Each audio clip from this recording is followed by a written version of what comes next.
What is going on, guys, and welcome back to Less Than Serious. We are doing episode 89 tonight. Tonight is the Wrestlemania edition of LTS, where we are going to be giving our predictions on tonight's, or this weekend's Wrestlemania, rather. We're going to be taking a look at the match card, which, from my understanding, is 13 matches across 2 nights, which, in the Triple H era, I thought would have been a little less. But it's WrestleMania, so I guess Triple H is also trying to get as many people that WrestleMania payday as possible. Why else would we be having a 6-pack ladder match? That's a little ridiculous, in my opinion, for a tag team championships. It's 12 people in one match alone. Hold on, Casey. Wait a minute. Hold your horses. Okay, now go ahead.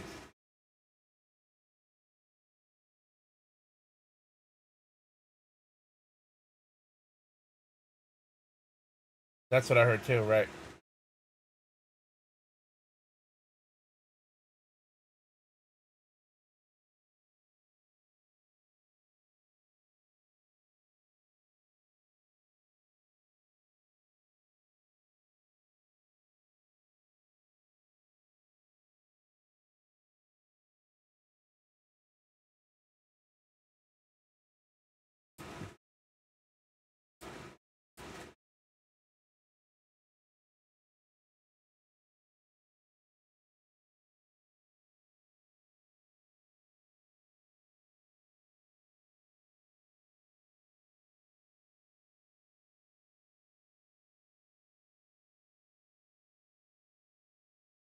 I mean, a 2 hour pre-show with no wrestling at some point is it's a little ridiculous. Even if they did one battle royal one night and the other battle royal the other night, because the women's battle royal hasn't happened since what, 2019.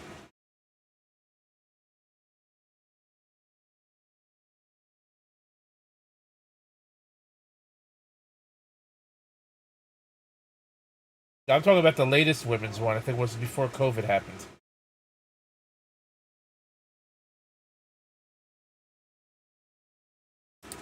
But they did it right. But I think it was 2017, 2018. I think there's at least 2 or 3 of them.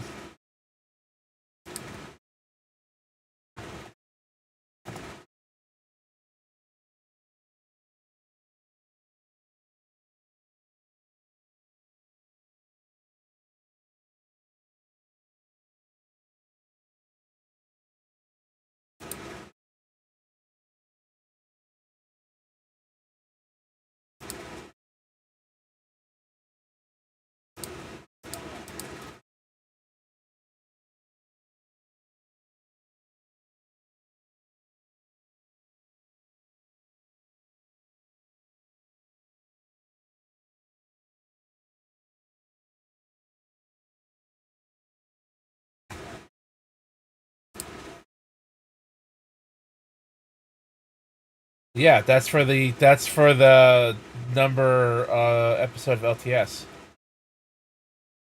What? Why would I put the Roman numeral for 40 when it's right there?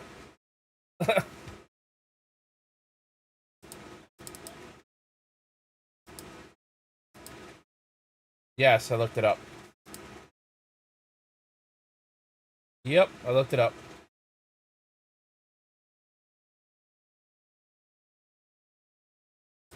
Believe me, I wasn't sure either, but that's why I looked it up to make sure I was right.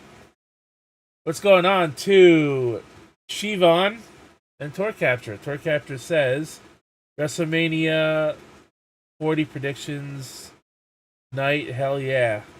Did you guys keep score? Loser eats something they don't like. Let's see. You think the stage reveal is tonight? TN, you mean tonight? I haven't heard anything about a stage design or seen anything posted, so you can't. Hold on, wait. Tour capture. You can't hear Casey and Kratos.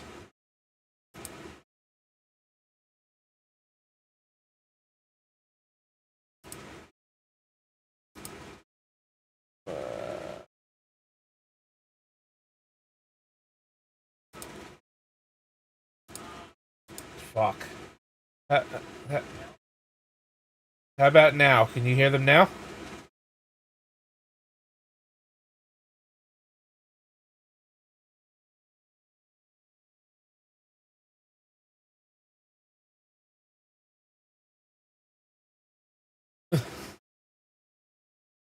Can you hear? What the fuck? Dude, OBS did some kind of fucking update the other day. And I don't know.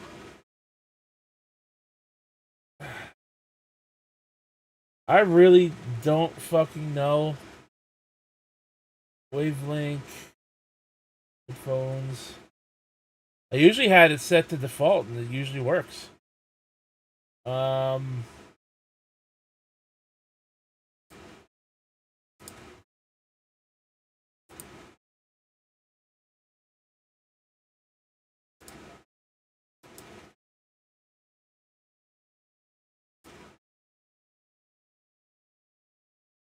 Right.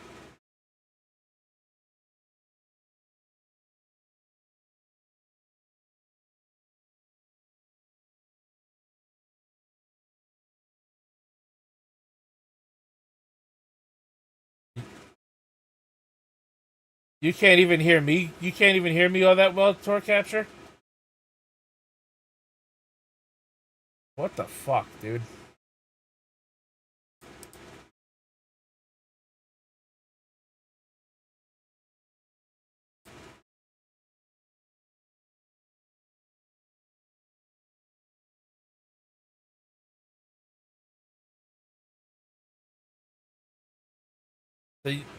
So you can hear me, but you still can't hear them.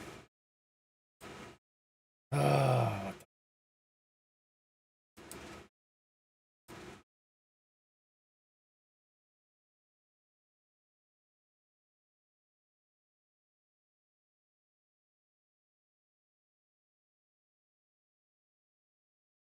desktop audio.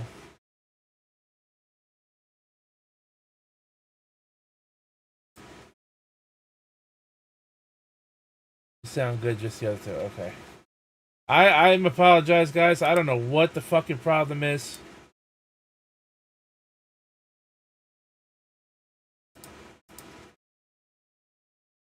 Hello. Okay, so now their audio is gone. It's not even registering their audio now. I do headphones. It's showing their audio is coming through when I have headphones selected. Hold on a second. Hold on a second. I think I might have figured it out.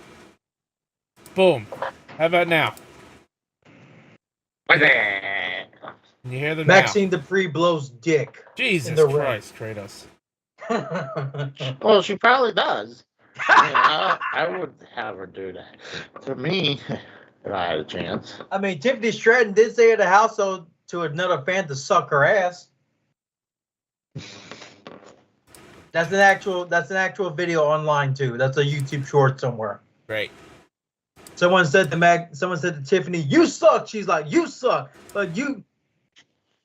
Then she said. Then she proceeds to say, "Suck my ass." Someone said to Tiffany, "You suck my ass." Like, you suck. All right. Well, the good news is you guys are able to be heard now. So. Thank God. Snarf, snarf. It's always the OBS updates that fuck us over. Yeah, OBS has been fucking dick with things lately. Casey sounds like snarf. Oh Jesus! I'm surprised you didn't go Snarf. I love Pinky in the Brain. Sue me. Well, I was thinking of the animal from Thundercats. Speaking of which, y'all heard about the Thundercat live action Thundercat movie coming soon? No, I haven't. Oh my God.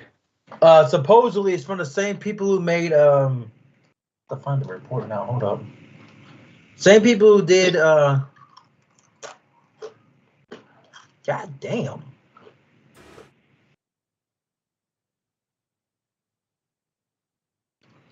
Well, I'm wondering Rose, we might have fucked this up since we were working on my end, trying to get my OPS and my Elgato going. No, my settings have nothing to do with yours.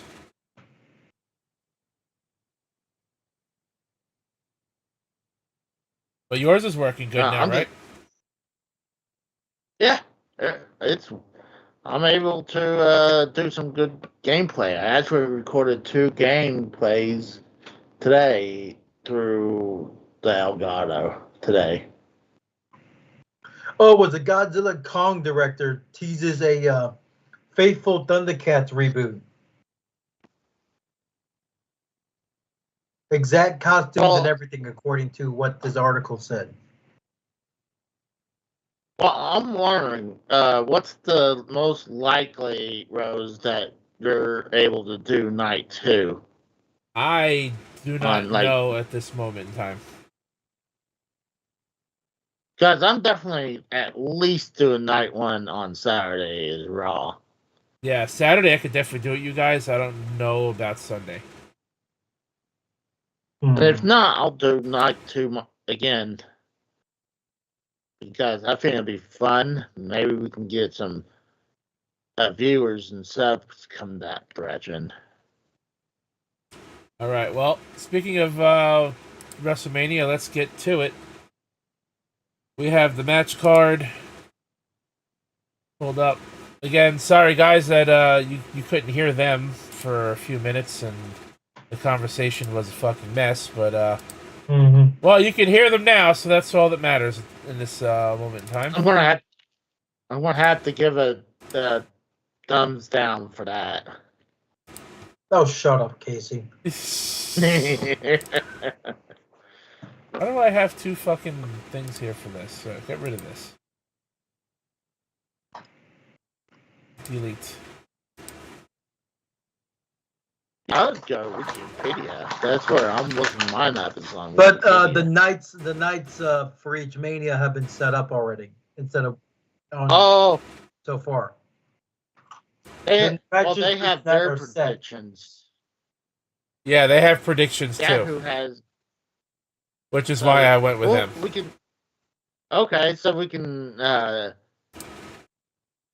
scoff and criticize their picks if we don't agree with them. Now, I don't know if these matches. I don't think these matches. It's not are the exact in order. They said it says it up top. The matches are not in exact order.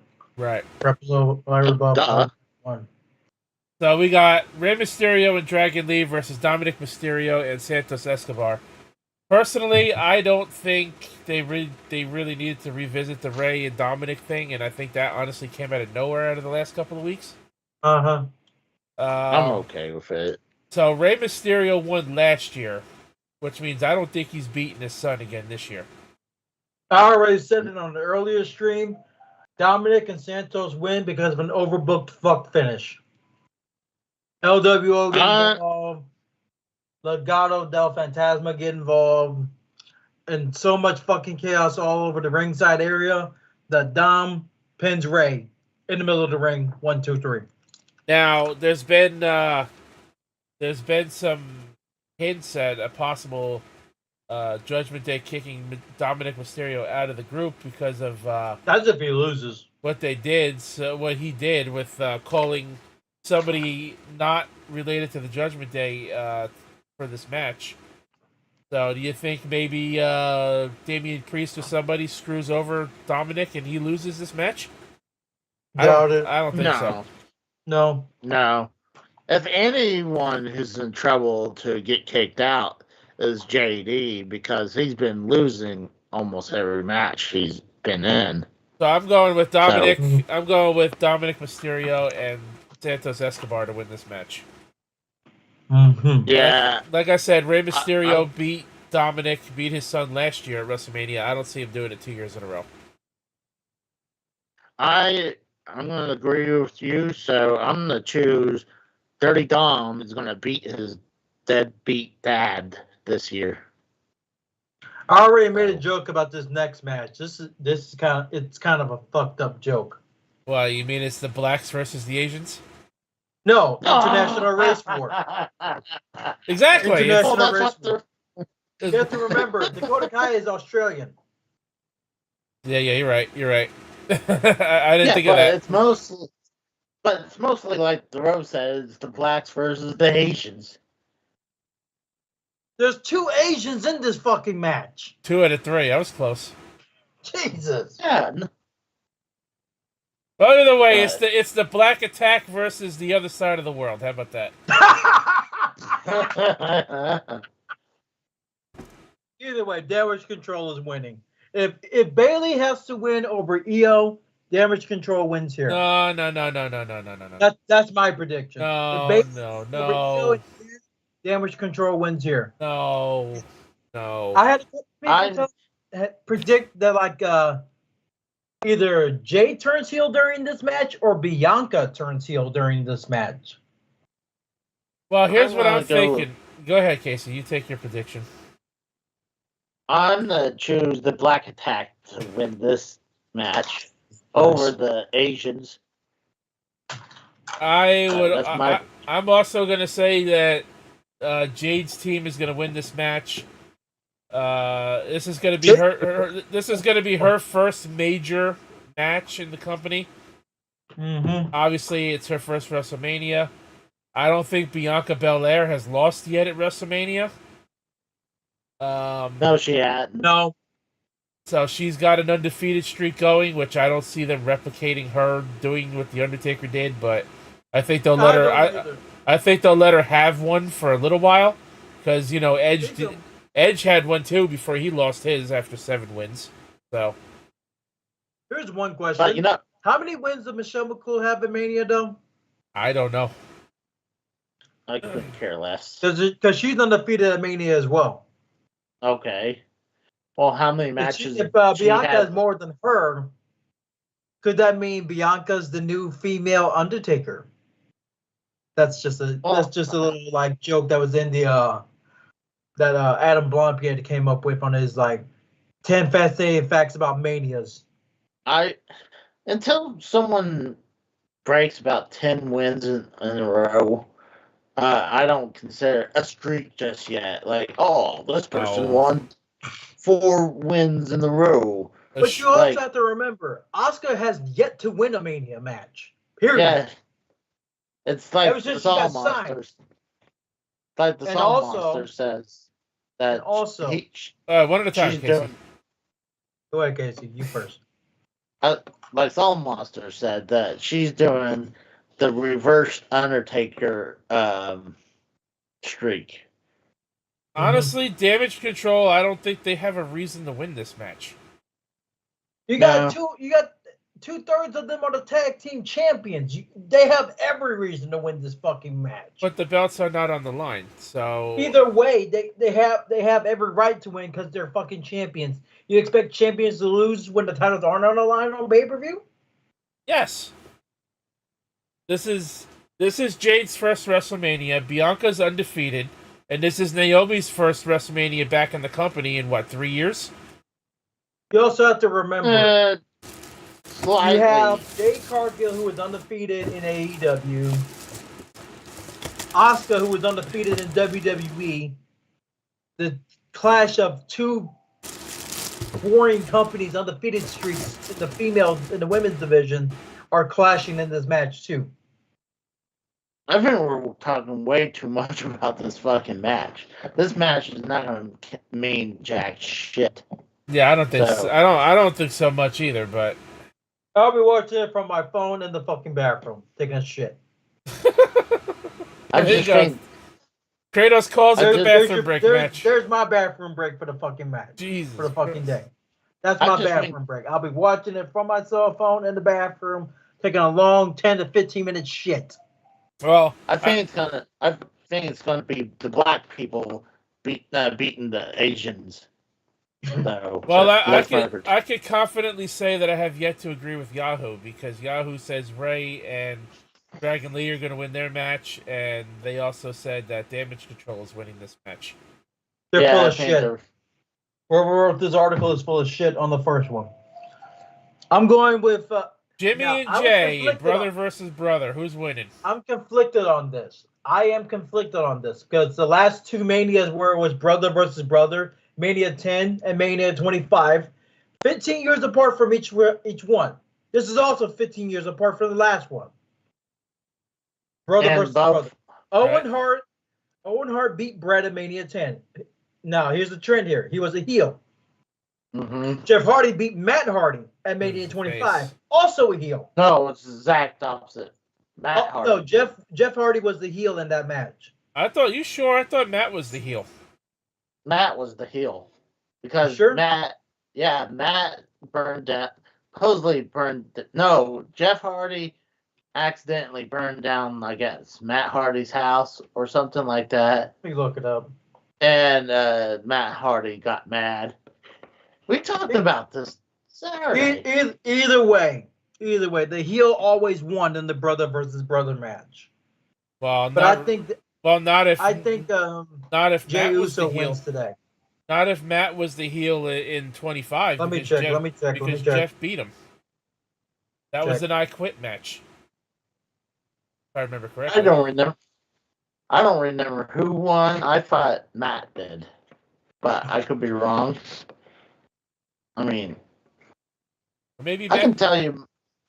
No, I'm pretty sure Jeff beat Matt that night.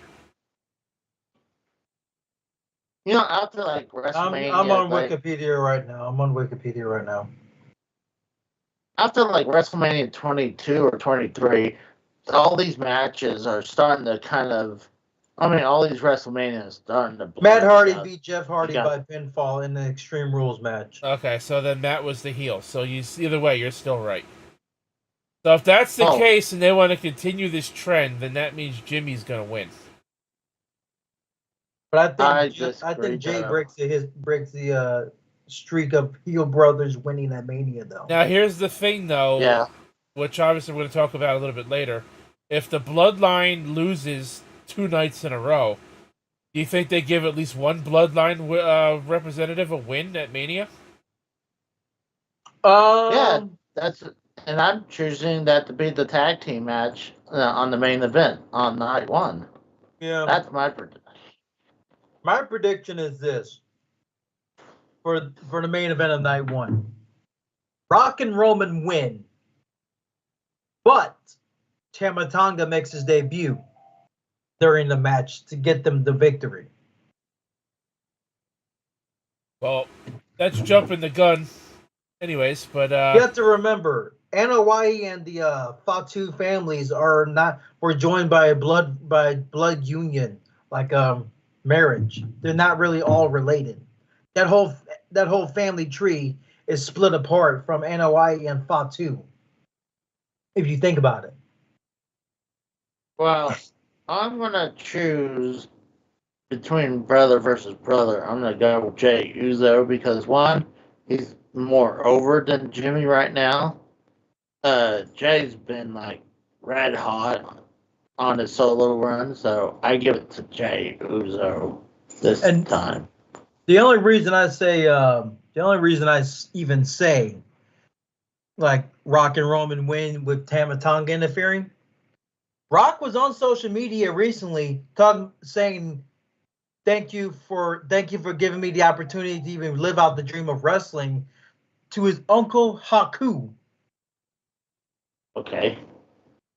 You know, Meng. Yeah. That's why I say, and who was also related to Haku, Tama Tonga. That's his actual son. Right, yeah. So that's why I say maybe a nephew of Roman's or second cousin in Tama Tonga helps them win, and then bloodline rules and Mania for night 2. And then all the overbooked bullshit you can think of can go into that fucking match. I really don't want to see that, but like I said, we're jumping the gun on that. So Jimmy and Jay, I'm gonna say. I want to say Jay. I want to go with Jay too, but somehow knowing that trend.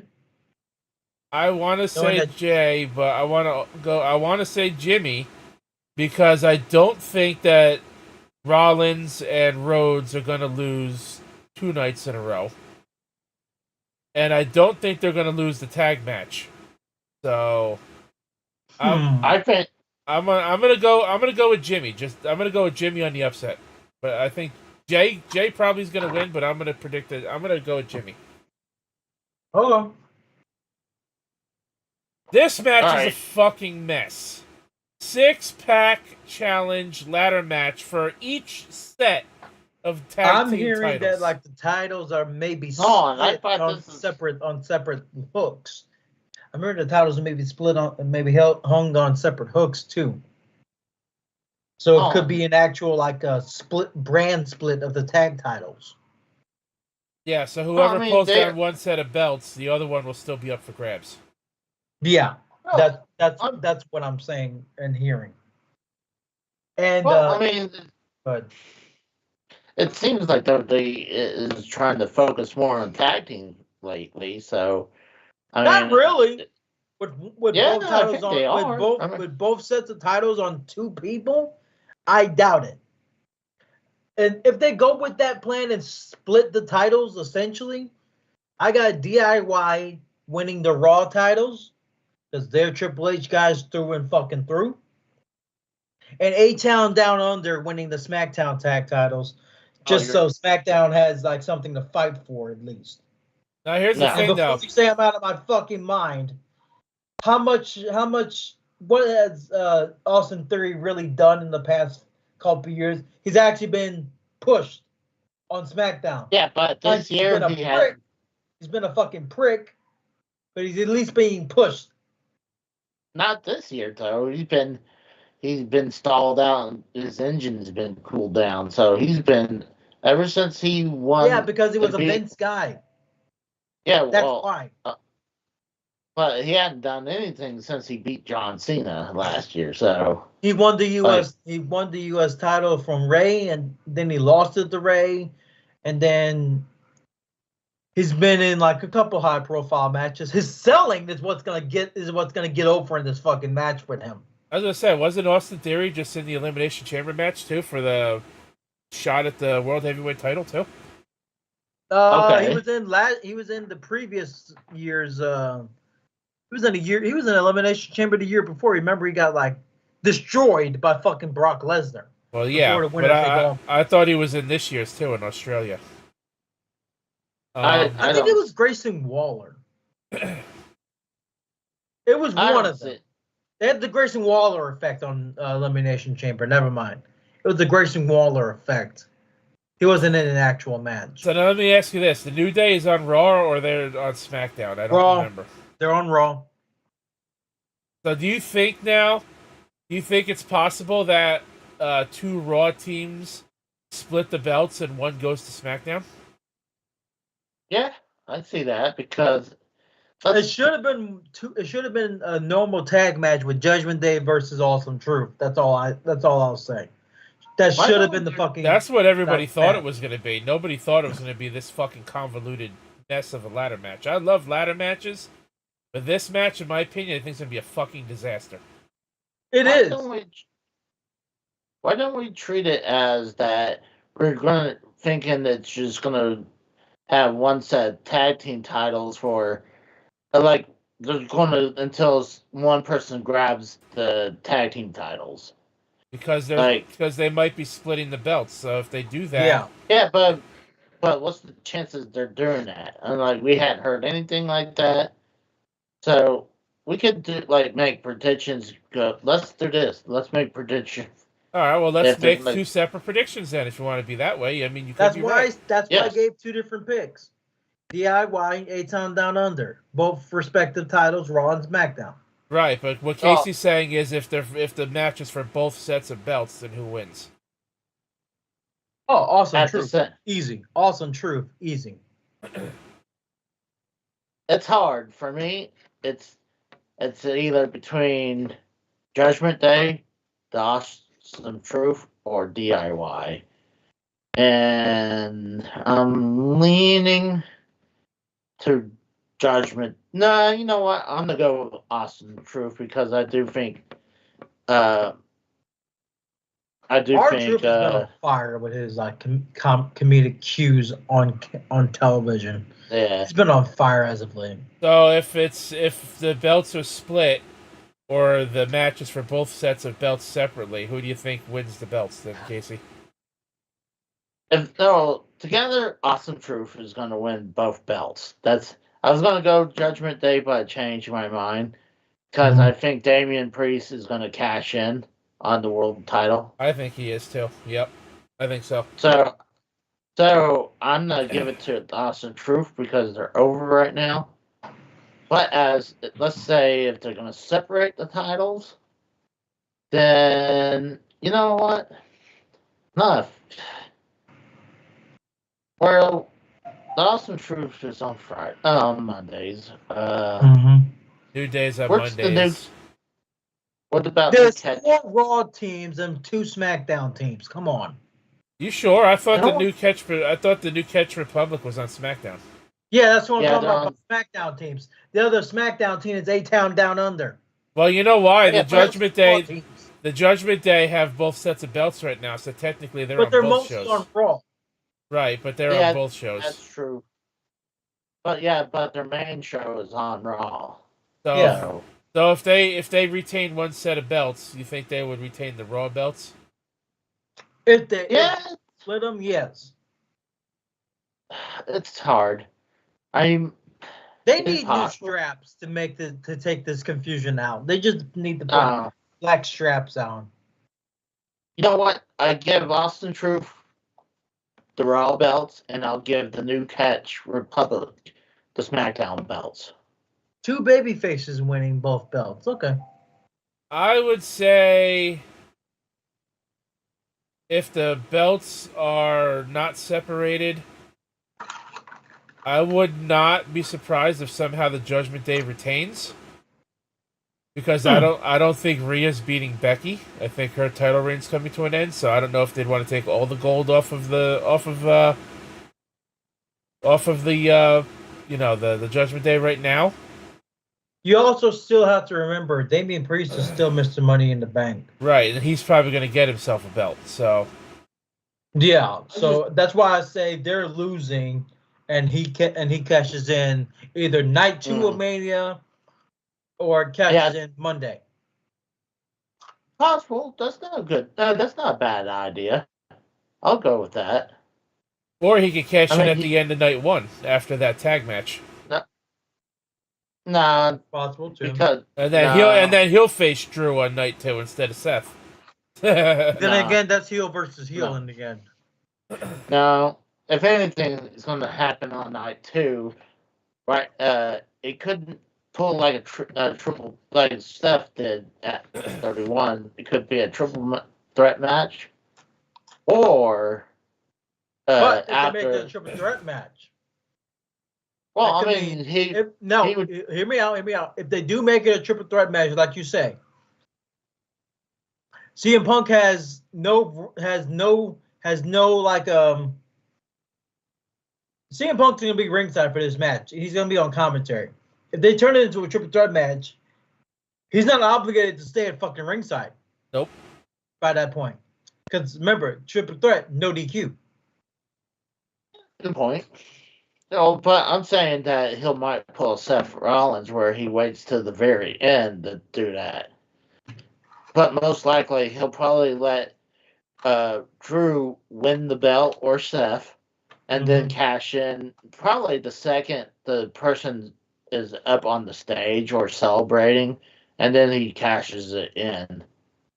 I don't see either man making it to the stage if he cashes in. No. But I mean, he did. Kratos does bring up a good point. They could do it the next night on Raw. So now. But there's a draft on Monday as well. Supposedly, there's a draft coming on Monday as well. So for me with these tag belts, if they don't separate them, I'm going to say the New Day wins because they haven't been tag champions in a while, actually. And Big E. That's a good thing. Big E is eventually going to come back. If the belts are split, I'm going to say DIY takes the Raw belts. And probably, yeah, I'd probably say Grayson Waller and Austin Theory take the SmackDown belts. Mm-hmm. Now, their prediction is Awesome Truth wins the tag team titles. Mm-hmm. Obviously, they're only given the one. So that's why I brought that point. I was like, why are we acting like they're gonna split the belts? Because that's the rumor going around, so we might as well run with it. All right, and obviously Gunther's retaining. Yeah, Gunther has to retain. Gunther is not losing to Sami Zayn. This match, I think WWE pulled it out of their ass, in my opinion. Yep. The original plan probably would have been Brock Lesnar against Gunther before those allegations came out. So it would have been Brock Lesnar versus Gunther without the fucking title on the line. Let's get it straight. So there's no way in hell Gunther is losing this match. I'm gonna go. I'm going against the grain then because I'm choosing Sami Zayn to win. Mm-hmm. Women's World Title: Becky Lynch versus Rhea Ripley. I already said Rhea's not winning. Rhea. I'm going with Becky. This is hard. And obviously, Yahoo also said Gunther's winning. By the way. Yeah. If Becky wins, it's mainly because of her damn book being out. That's only if she wins. That's the only reason that she won, to promote her fucking book. I hate to say it because Rhea, I'm a huge fan of Rhea Ripley because I think she's hot as fuck. But I think it's Becky this time because she won the Rumble. No, she didn't. No, she Bayley won the Rumble. Becky won it a couple years ago. The fuck you smoking, Casey? Shit. Well, she won something. Okay, my bad. She won the Elimination Chamber, yeah. Yeah. And then I'm kind of like, I still think she done the best work this year. Rhea Ripley's right behind her, so I'm giving it Becky. I want to see Rhea Ripley retain, but I see Becky. I think Becky's going to win because Rhea's already been champion for, a year now? She won it at last year's Mania, right? SmackDown Women's title, yeah. Yeah, so I think I don't see her winning 2 years in a row.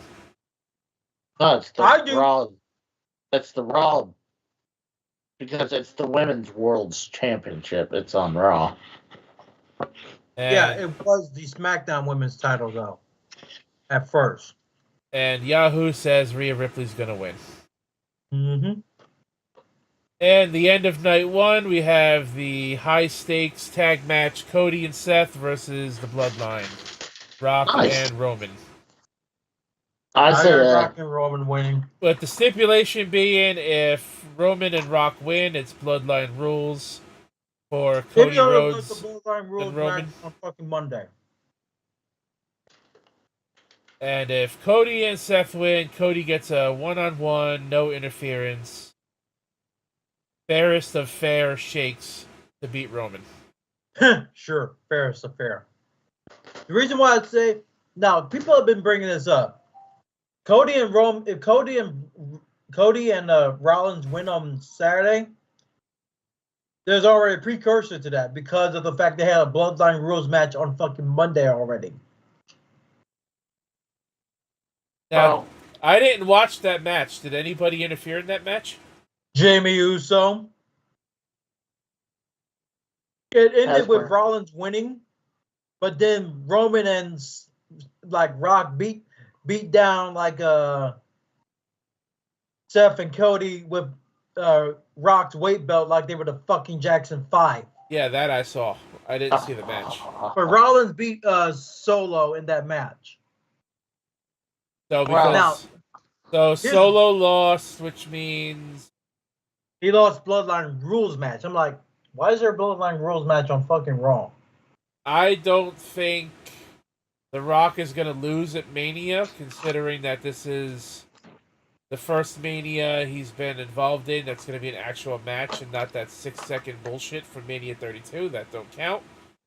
Yep. Well, the last Mania he was involved in a full match length, he almost tore his fucking quad off his bones. I was there, by the way. Yeah, WrestleMania 29. Yep, against John Cena. The Rock. Yeah, you expect Rock to go 45 minutes without tearing a fucking quad? Come on now. I don't see The Rock losing this match. I do. Because he's been so prevalent in this fucking storyline. He's pretty much taken the spotlight away from Roman, which is ironic because he wanted to fight Roman at WrestleMania. I find here's the thing: if Tama Tonga does not debut at Mania, Cody and Seth are beating Roman and Rock, with Rock taking a pinfall loss. Well, you're not going to have Roman lose the night before his title defense. So. Exactly, because he already lost in a tag match last year. You expect him to lose on American soil in a tag match? Come on. Now here's a question though. Now, if Cody and Seth lose, who takes the pin for their team? Rollins, easy. It could go either or. Rollins, easy.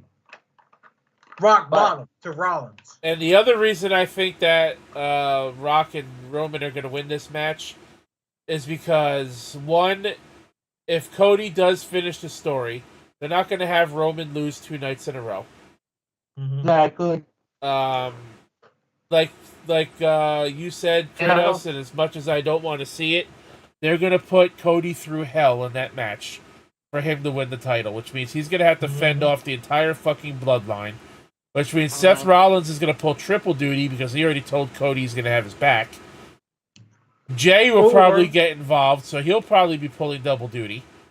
And there's rumors of Brock, Cena, and Undertaker might be getting involved as well. Yeah, there's that rumor of Austin, Cena, and the Undertaker. Yeah, getting in the middle of it. But you know what? I would be all for Austin and The Rock going at it one last time, even though it's like fucking 21 years later since the last time they did it. Yeah. But I would be all for that just for the nostalgia sake of it. Well, as my pick, I'm the echo what the rest says, and for the reason let's say Cody and Seth wins, and then it's gonna make Roman look bad if he loses again the next night, and exactly. I don't think they're gonna do the same thing to Cody either, because let's say Cody they lose both nights, they're gonna look bad too. So I'm predicting it will be The Rock and Roman wins on night 1. Probably through some shenanigans with the other bloodline members. And then, I think it will be Cody wins, but by the skin of his teeth after defeating fighting off the bloodline with a bunch of people coming out there too. So, that's what I'm choosing. Yeah, I don't see the bloodline losing both nights. I think they're gonna win that tag match at the very least. Unfortunately, and I don't see Cody losing both nights. So one I do. I think you're out of your mind for that one because like people are already predicting that Roman's going to win again this year. So wait, when was this match made official on Mania?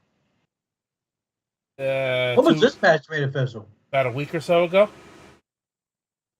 I don't remember hearing about that. Bobby Lashley, the street fight. Bobby Lashley, the Street Profits against the Final Testament, which is the Akam, Akam and Rezar, and Authors of Pain and Karrion Kross. Karrion Kross, right? I got a feeling that might be. I thought at least B-Fab and Scarlett were going to get involved in this shit. So this match is a toss-up. It's a Philadelphia street fight because they got to have some semblance of ECW's presence at this event, or the crowd will probably riot.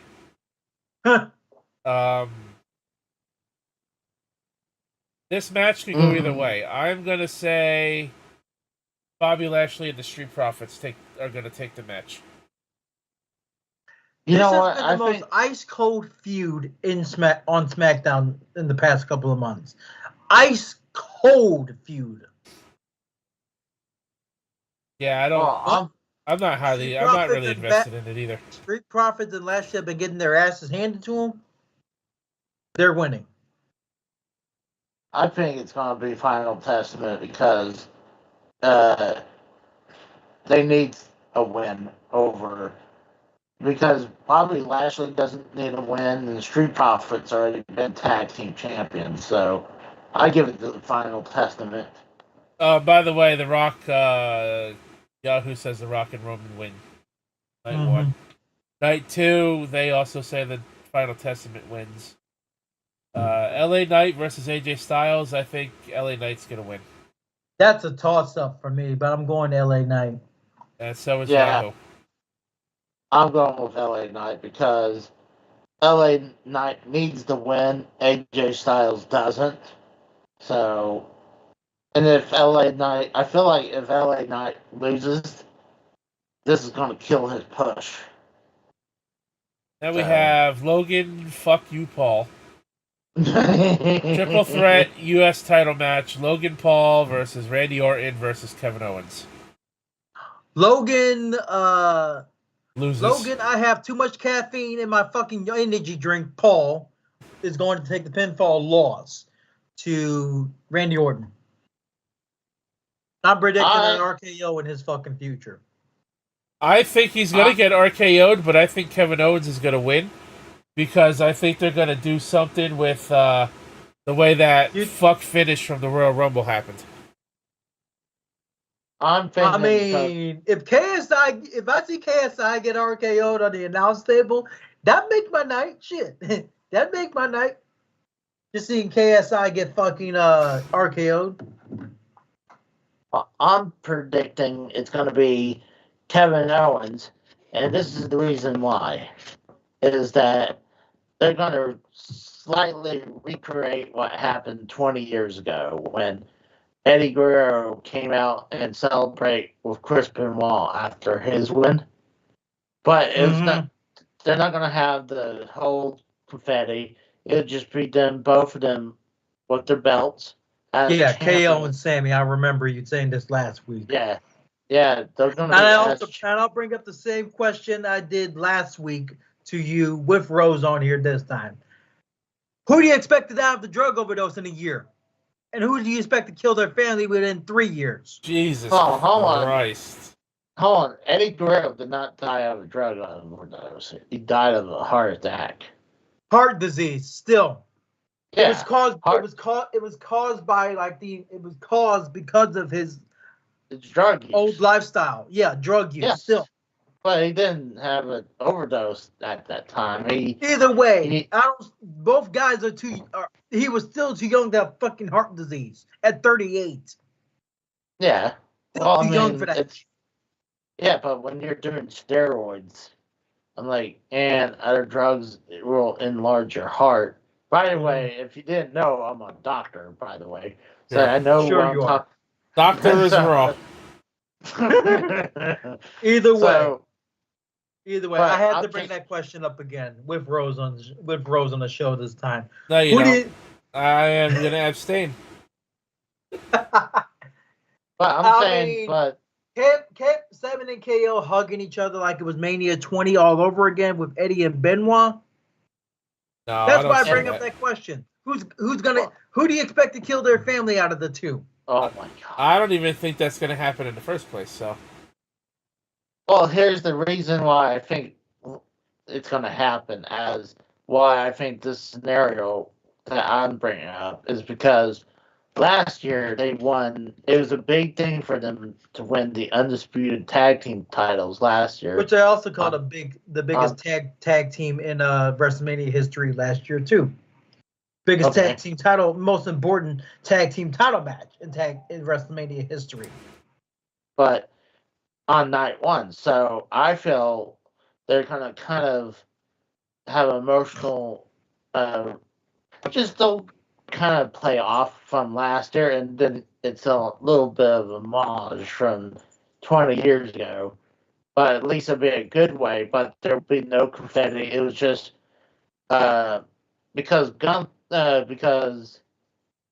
Sammy will win the Intercontinental title on night one. He'll be embracing Kevin Owens on night two. Going on to Bam and Jeremy Pia. Jeremy asked what time of the stage reveal. I have no idea. They kind of already showed off. I mean, a lot of people have been leaking the stage on the internet. Yeah. And they, not only that, they kind of showed it on Raw, too. A little bit. Because people's already seen pictures. I'll see if I can find a picture of the stage real quick. Let's see. Oh, speaking of which, I mentioned this on the stream earlier. The band that does Rhea Ripley's theme song, they're gonna perform her theme song during her entrance at Mania 40 this weekend. Really? That's the big report that made the rounds this afternoon. Literally this afternoon, according to the PW Insider Elite. That Motionless in White, the people who do her song. Motionless in White is a really good band. Yeah, they're good. They're going to perform that song, This Is My Brutality, at Mania 40 on night one. Since Rhea and Becky are wrestling on night one. They're gonna sing her, they're gonna play her song through her entrance. Well, take this with a grain of salt, but this is apparently the WrestleMania 40 stage. As of 10 hours ago, well, of course we got a fucking ad. I think we have an ad. We have an ad. No, we don't. Let's lower this so I can actually hear. So apparently this is the stage. Huh. Interesting. Yeah. Okay. That's the stage. Okay.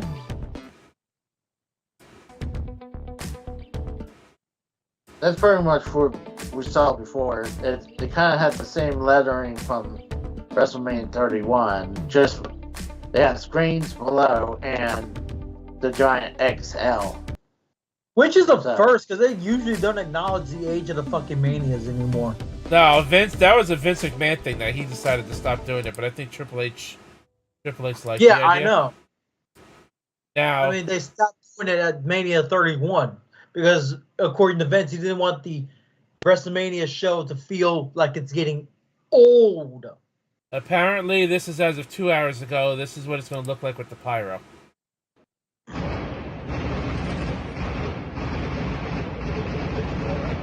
What are people... Let's say, people who's doing construction on this, they're not supposed to be taking pictures of this. Well, I don't think it's construction workers. That was from outside the stadium, so that definitely wasn't people inside. No. Well, maybe that's, they're trying to take down that stadium. I mean, maybe they're trying to implode it, and it was a bad implosion. It just didn't work. Christ. Well, anyways, now there's your stage reveal. Not official, but that's looking like it. Yeah, right there. Here's my gripe with the whole main event between Roman and Cody. No matter who wins, who the fuck's next in line? Mm-hmm. Well, who the fuck's next in line? But we ain't there just yet. We got the. It's an honest question. What? If Cody wins, who the fuck's he gonna wrestle that's built up as a credible heel to challenge him? Maybe he doesn't. If Roman wins, who the fuck's built up to build as a credible babyface? He's pretty much beating everyone on the fucking main roster.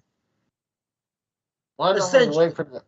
Well, it doesn't. Cody doesn't have to face a heel. He could face another babyface, whoever WWE feels deserving. Those are very rare in its own right, and those are very, very rare.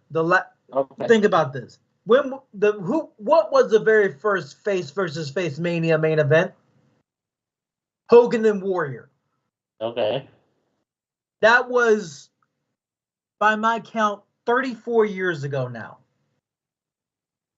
Did Cena and Shawn Michaels face off at one of the WrestleManias for 23, 23, but with the world title on the line. Right, but they were both baby faces, weren't they? They were a tag team, so they had to be. Right. So so that's only 17 years ago. But still, my point is that exactly. How many times can you really do a face versus face match outside of Mania? Daniel Bryan and John Cena at SummerSlam 2013 comes to mind, but which was only 11 years ago. Last few times. That was one of the last few times, though. How many times are you? Tour Capture MJF out, even though he just tweeted today. If y'all saw that, he tweeted today, first time the whole year. It was basically his ex-fiance making a painting of Rock, like holding Cody's bloody ass face last week, and he quoted The Rock, called him Dewey. Yeah. All right. Well, we got Seth Rollins versus Drew McIntyre for the World Heavyweight Championship. If I see Rollins retaining, because I don't know if McIntyre ever signed a new contract. Yeah, there's speculation that he didn't, but there's saying that he could have, and it could just be a secret. If it's a secret, they really gave it away, because apparently Clash at the Castle logo was shown off recently in Scotland. It was announced. It was officially announced after Alba Fire fucked it all up. They had to officially announce it. Yep. So that means one thing. And where else? And who else is from Scotland? Drew McIntyre. Yep. So if they announced that, even though it was a premature announcement, McIntyre signed a new contract. They wouldn't announce that randomly just because one wrestler fucked up and then showed it off online. Well, or they obviously wanted to keep it a secret after he won the title. Or the outcome could be neither one of them win the match, and Damian Priest pulls a Seth Rollins, and after about 20 minutes, involved as well. After 20 minutes of it being a one-on-one match, Damian Priest could cash in and turn the rest of the match into a triple threat, and he could end up walking out the champion. True.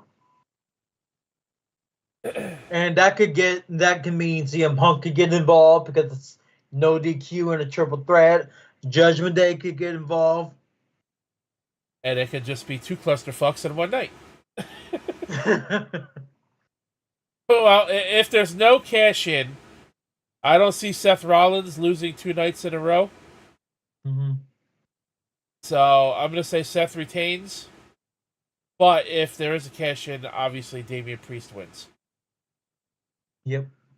Because then CM Punk is going to get involved, and he's probably going to he'd probably attack the other two. Because he has beef with both of them. Or Damian Priest could cash in on Cody after he's all bloodied the fuck up. No. I mean, well, actually, they could. I mean, they could do that. He could build up heel somewhat. They could do that and repeat what they did to Dusty. He had the belt for what? How long? And then they ripped it away from him and said he didn't win it. They could actually say Cody won the belt and he had it for a whole 5 minutes. Yep. Which I think if that happens, Philadelphia probably riots. They may cheer this shit because I've been hearing boos on Cody's part in some cities. Well, Brooklyn was cheering The Rock, so that's my point. Philly's not gonna hold back if they cheer Rock. Philly's not gonna hold back on booing Cody.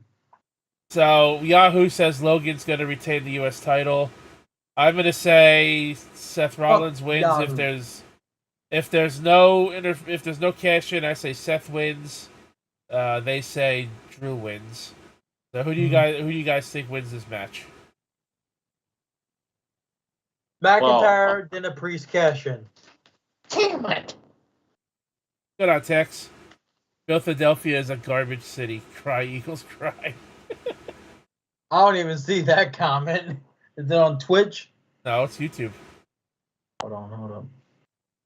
He didn't say anything bad, so it didn't get blocked. No, I'm saying it wasn't in the top messages section. Yeah, it's not on my YouTube chat either, but it showed up on my OBS chat. Okay. Yeah, I see it now.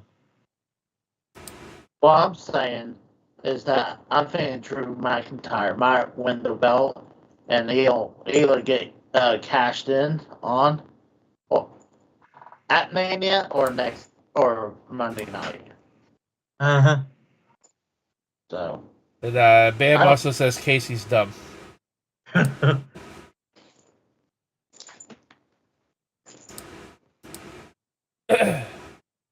Oh, let me get the predictions page back up. That would be helpful, wouldn't it?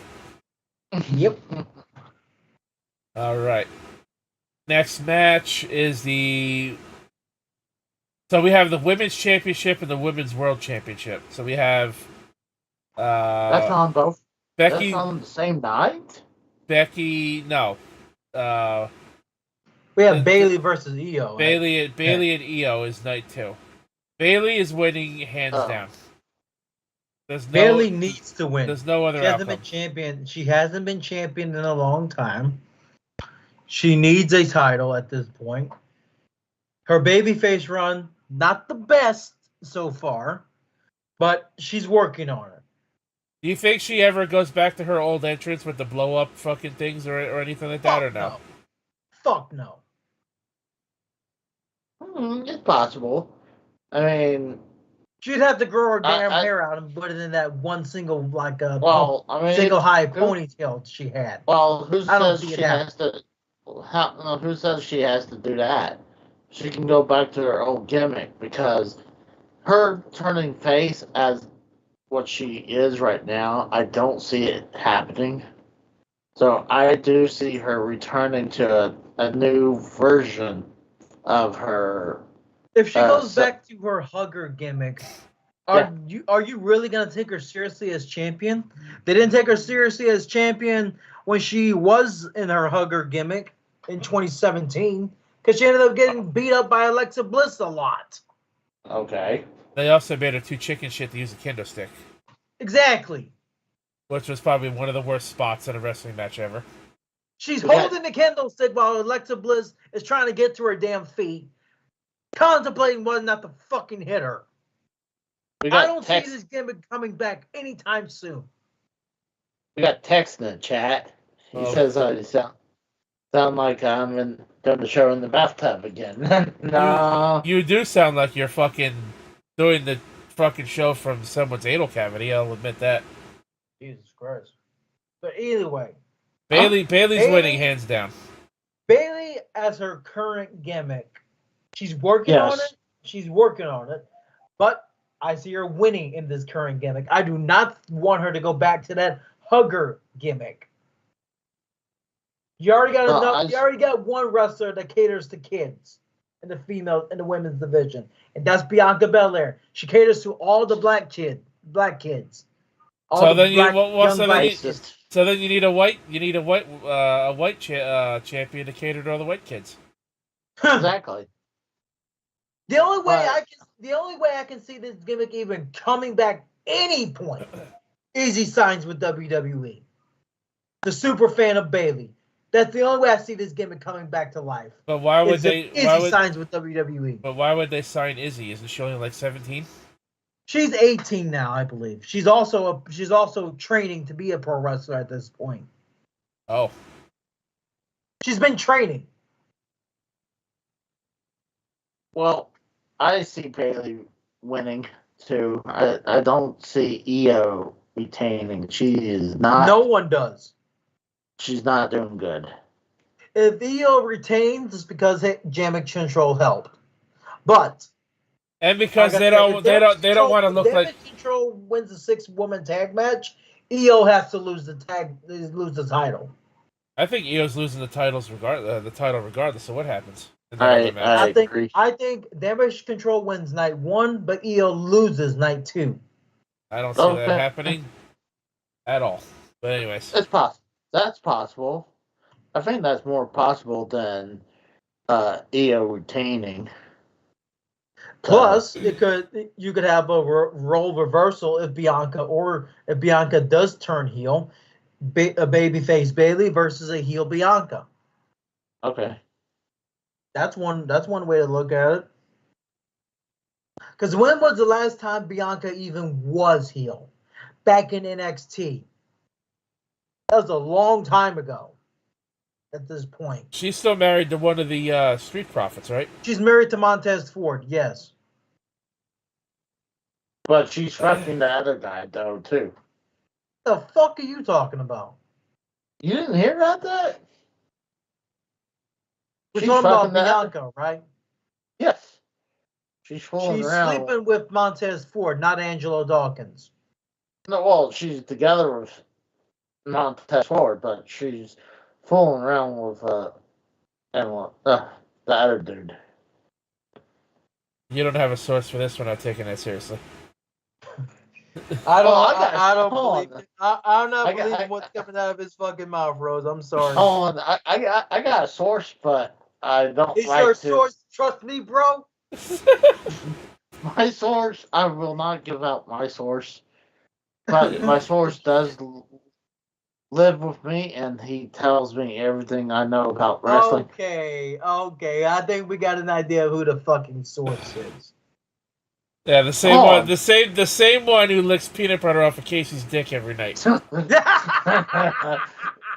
Okay, so you actually do condone that shit, dude? Come on. No. You condone that shit on fucking YouTube. No, my source licks the peanut butter off my dick. I didn't say I didn't say that. Oh, Jesus Christ. No, he's talking about his dog tour capture. He's talking about Dukas. He's talking about Dukas. I didn't say that. I mean, I could have a... It's kind of obvious. The only person that lives with you in that apartment is Dukas. That's a big giveaway, man. Come on. Okay, maybe he doesn't... He's not the one who's licking peanut butter off me, but he is giving me sources to wrestling, and he's giving me predictions.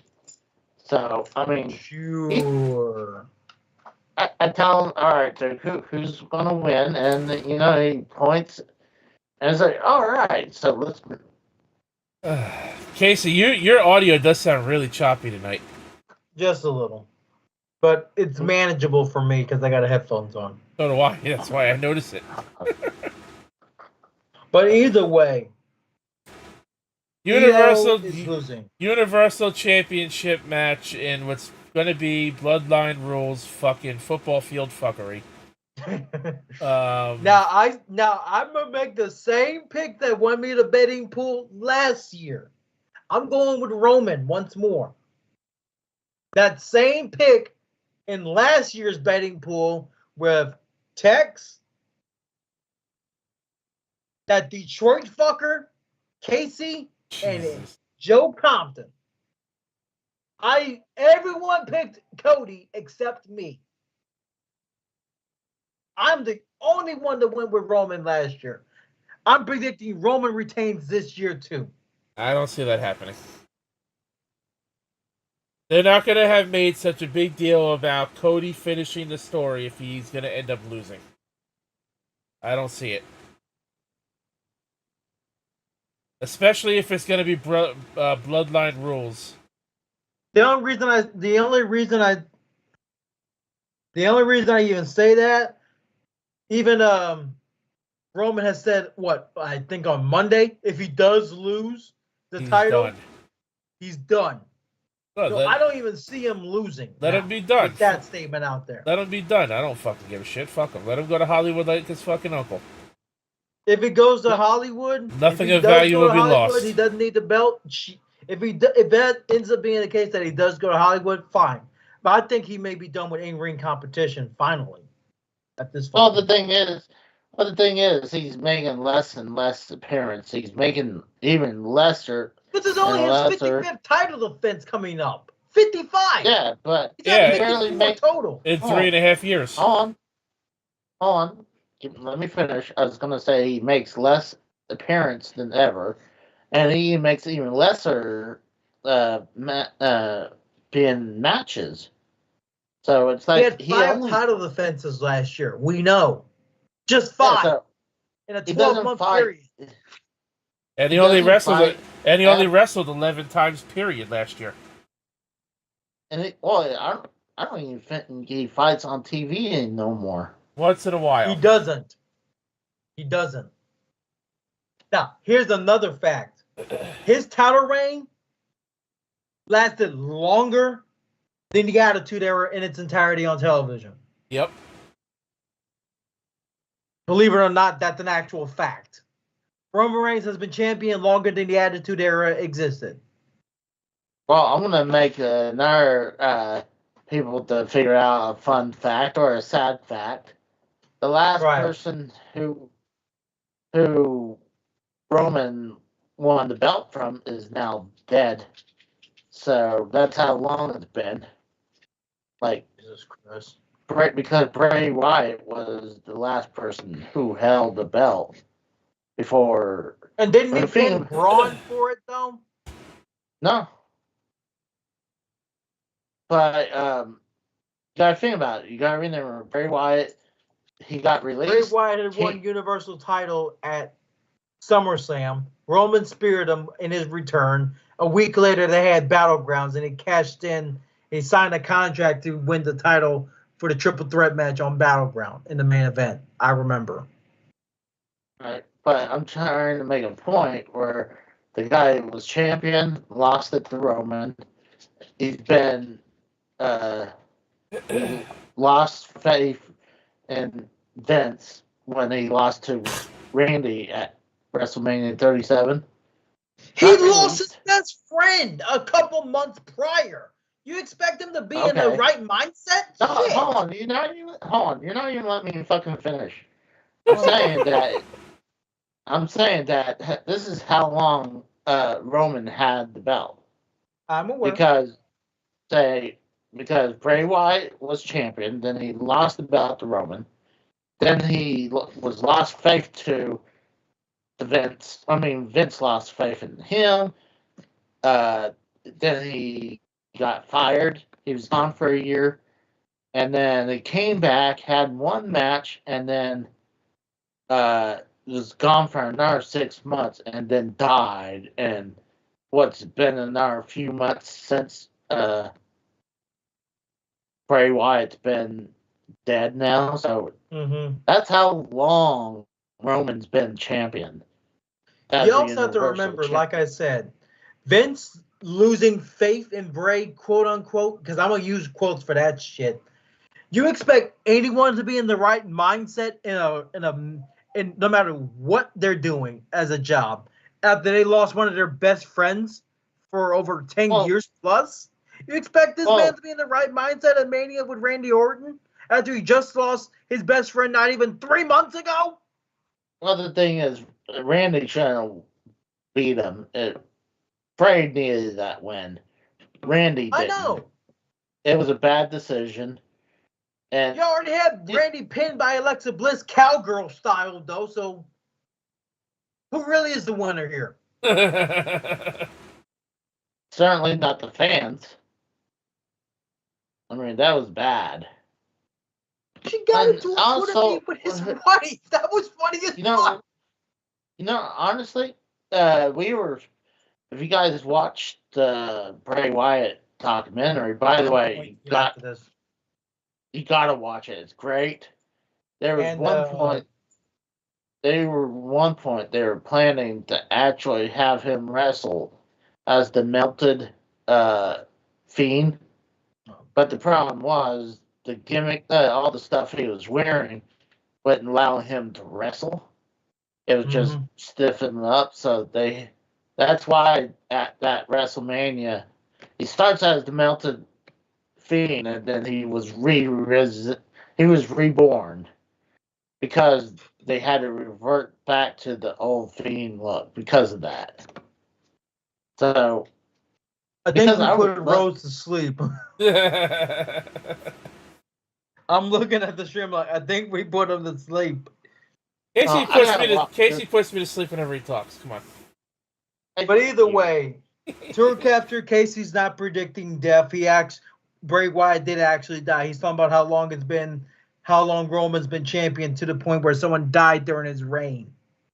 Yeah, like not only he died, he got released and came back a year later, had one match several months later, and then died because of COVID complications, allegedly. Yeah. Allegedly, it was because of a complication from his COVID contraction. Yeah. Well, I mean, that's what the documentary said also, too. Yeah. Did you also hear that, like, Bo Dallas wants to recreate the Wyatt Six and where he's the jester of the group? And he's got people on SmackDown, Raw, and NXT that's ready to climb onto that cash cow. Oh, that was mentioned at the end of that documentary I heard. Do you think the fans would take to that, though? Yeah, sure, I mean, Bo said he wants to have his actual brother, live on through this gimmick, through this faction gimmick. Well, I think the fans set shit up. Well, there was a tease at the very end of that documentary, so I think it's with the lantern, right? There was not only a lantern, there was some text, something like that. So yeah, there was a video online a couple days ago too, I believe, as well. But hey, I gotta walk Dukas out, so I'll be right back. Oh, Alexa Bliss may have been asked to join this little faction. Don't forget the peanut butter. Apparently, she had goosebumps watching the documentary. She showed a picture of her arm getting goosebumps while watching the documentary. So that was that's going to be your WrestleMania 40 card.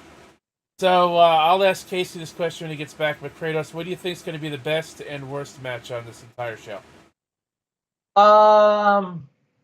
Worst match will go to Damage Control and the Blacks. Best match in terms of in-ring work, Drew and McIntyre. In terms of showmanship and sports entertainment in general, the tag match on night one. A high-stakes tag match. For me, I think worst match is going to be...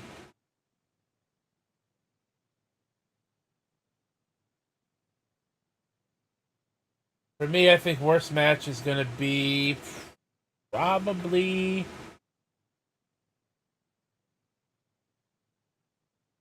In terms of the fact that I don't give a shit about seeing it, would be the Rey Mysterio Dominic match. The worst match in terms of in ring, I'm going to say, is going to be the 6-man ladder match clusterfuck. As much as I love a good ladder match, this is going to be a fucking mess. Yes. So, I think that's going to be the worst in ring match of the night, of both nights. Or you could even give that to, if night 2's main event is Bloodline Rules, I think that could also be a top contender for worst in-ring performance for WrestleMania, because that's just going to be a clusterfuck as well. Yeah. Especially with all the fucking anything goes interference and everything else, is going to be a fucking mess. Yep. The only thing to say to acknowledge text in the chat about if Alexa Bliss comes back, he'll watch again. If she does come back, she's gonna have some mother meat. She's gonna have some of that mother stomach on her. Yep. Because remember, she's a MILF now. Probably the smallest MILF in the company. Probably one of the smallest MILFs in history. No, I think she's like 5'2". I thought she was only 4'11". No, she's over 5 feet. She's dubbed 5 feet of fury at one point. She's 5'2", I believe. Well, either way, best match of the night probably will be the tag match, the Bloodline and Seth Cody tag match. Mm-hmm. TSS in the chat said the worst match will be the 6-man tag with Lashley and Cross involved. Oh, I forgot about that. Yeah, tag. You know what? We just talked about it. We've already forgot about the damn thing. I'll take it back. That's the match I don't give a fuck about. Over Ray and Dom's match. You're right, Tex. Nothing wrong with a MILF. I'm just saying it should be the smallest MILF in the company. That's about it. Should be the smallest MILF in the company. That's everybody's already probably had their turn with before she got pregnant. I doubt it, because maybe her posters had a turn with all her posters, but I doubt it. But speaking of which, did you see that Bull Nakano landed in Philly this morning and immediately got hounded for autographs? No, because I don't give a shit about Bull Nakano. I mean, Bull Nakano is she may be a legend in Joshi Wrestling, but she is fucking ugly, and that hairstyle needs to go. Her hairstyle now is like she doesn't have that hairstyle anymore. I would hope not. The ponytail long. She had her hair in a long ponytail. I do want to watch the Hall of Fame tomorrow night, though, because I'm interested to hear what Paul Heyman's going to talk about tomorrow night. I want to see what Leah Maivia has to talk about too. Because Paul Heyman already said he doesn't even know what his speech is going to be about until he gets on that stage that night. Yeah. I can tell you right now, there's going to be a bunch of EC Dub fucking chants ringing out in that auditorium, or wherever they're going to hold the Hall of Fame. If you think about it, he was obviously going to be the first ballot Hall of Famer because he made that town when it came to wrestling. He made that damn town. So, we'll wait for Casey to get back. Hopefully he doesn't take too long fucking his dog in the backyard. So we can get back to the show. Hey, fuck you. Casey, I asked Kratos this while you're... The worst match could be AJ and LA Knight. No. Nah. I think it'll be a boring match, but it ain't going to be the worst. Mm-hmm. Casey, I asked Kratos this while you were gone. What do you think is going to be the best match of WrestleMania 40, and what match do you think will be the worst match of WrestleMania 40? Oh, God. I know the worst match, I hate to say it's going to be the women's match, one of the women's matches. Probably the 6-pack match. The six women tag. That's what Kratos said. Mm-hmm. Yeah. So, what do you think will be the best match of WrestleMania 40? That's gonna be hard because a lot of this is a really good stack. And I gave 2 predictions based on showmanship and in ring. I'll probably say I give it to the main event of WrestleMania. It's probably gonna be Roman and Cody. That's what I'm thinking. All right. Well, next I have here, I couldn't find a list of the worst WrestleMania matches, but I did find a list of the best. So, I have here a list in chronological order from itwrestling.com. The best match of every WrestleMania. We're going to go over all 39 of them real quick. So according to itwrestling.com, the best match of WrestleMania 1 was the U.S. Express, which was Barry Windham and Mike Rotunda versus the Iron Sheik and Nikolai Volkov. So basically the U.S. Express, the team that's going into the Hall of Fame and related to Bray Wyatt and relative to Bray Wyatt as well. And it was for the WWF Tag Team titles. I'm not surprised. Cage Match gave it a 5.66 rating. WrestleMania 2, the best WrestleMania 2 match was The Dream Team, which was Greg Valentine and Brutus Beefcake, one of Casey's favorites, versus nope. the British Bulldog, Davey Boy Smith, and the Dynamite Kid. Again, tag team title match. I'm starting to see a trend here. Well, I mean, back then, the tag team meant a lot more than they were nowadays. I can't speak on these matches because these were before I was even born, so. Well, I watched a lot of them, but WrestleMania 1 didn't have a lot of good matches. WrestleMania 2 didn't either, so, I mean, I think these were probably the best. Mania 2 was from 3 different fucking venues, remember? That was a mess. Yeah, but... Imagine them doing that now, they'd never get away with it. Nope. Oh shit, that's knocked my webcam over. But choosing the best 2 matches in the first 2 WrestleManias, I mean, yeah, I had to go with these 2, but I agree with them right now. So... If the Mania 3 best match isn't like Steamboat and Savage, I'm gonna be pissed off.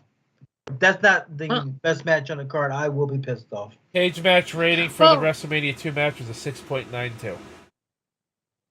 WrestleMania 3, Randy Savage versus Ricky Steamboat. Told you. IC title. That's pretty obvious. It was either that or they're going to go cheap and go, or generic, go with the main event. Man, even though these 2 stole the show for that main event. Cage match rating was a 9.08, almost a perfect 10. God damn. Yeah. But here's the kicker. Ricky Steamboat didn't have that Intercontinental title that long, so he had a great match here, but had a short run. Fun fact, this was the match that WWE 2K24's showcase mode started with. Yep.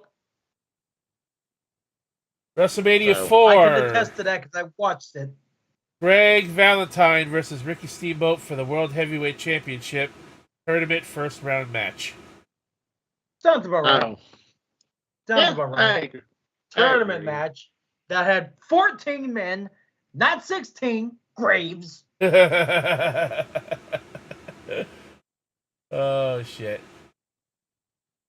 That the cage match rating for that got a 6.18. So if that was the best match on that card, compared to a 9.08 the year before, WrestleMania 4 must have been a drizzling shits too. Well, you also have to remember it was the original plans for WrestleMania 4. Ted DiBiase was supposed to win the damn tournament, but Honky Tonk Man didn't want to drop the damn belt, the IC belt, mind you. Well, so he strong-armed his way to keeping the title. Well, which fucked up all plans. You gotta remember WrestleMania 4, most of the show was about that tournament.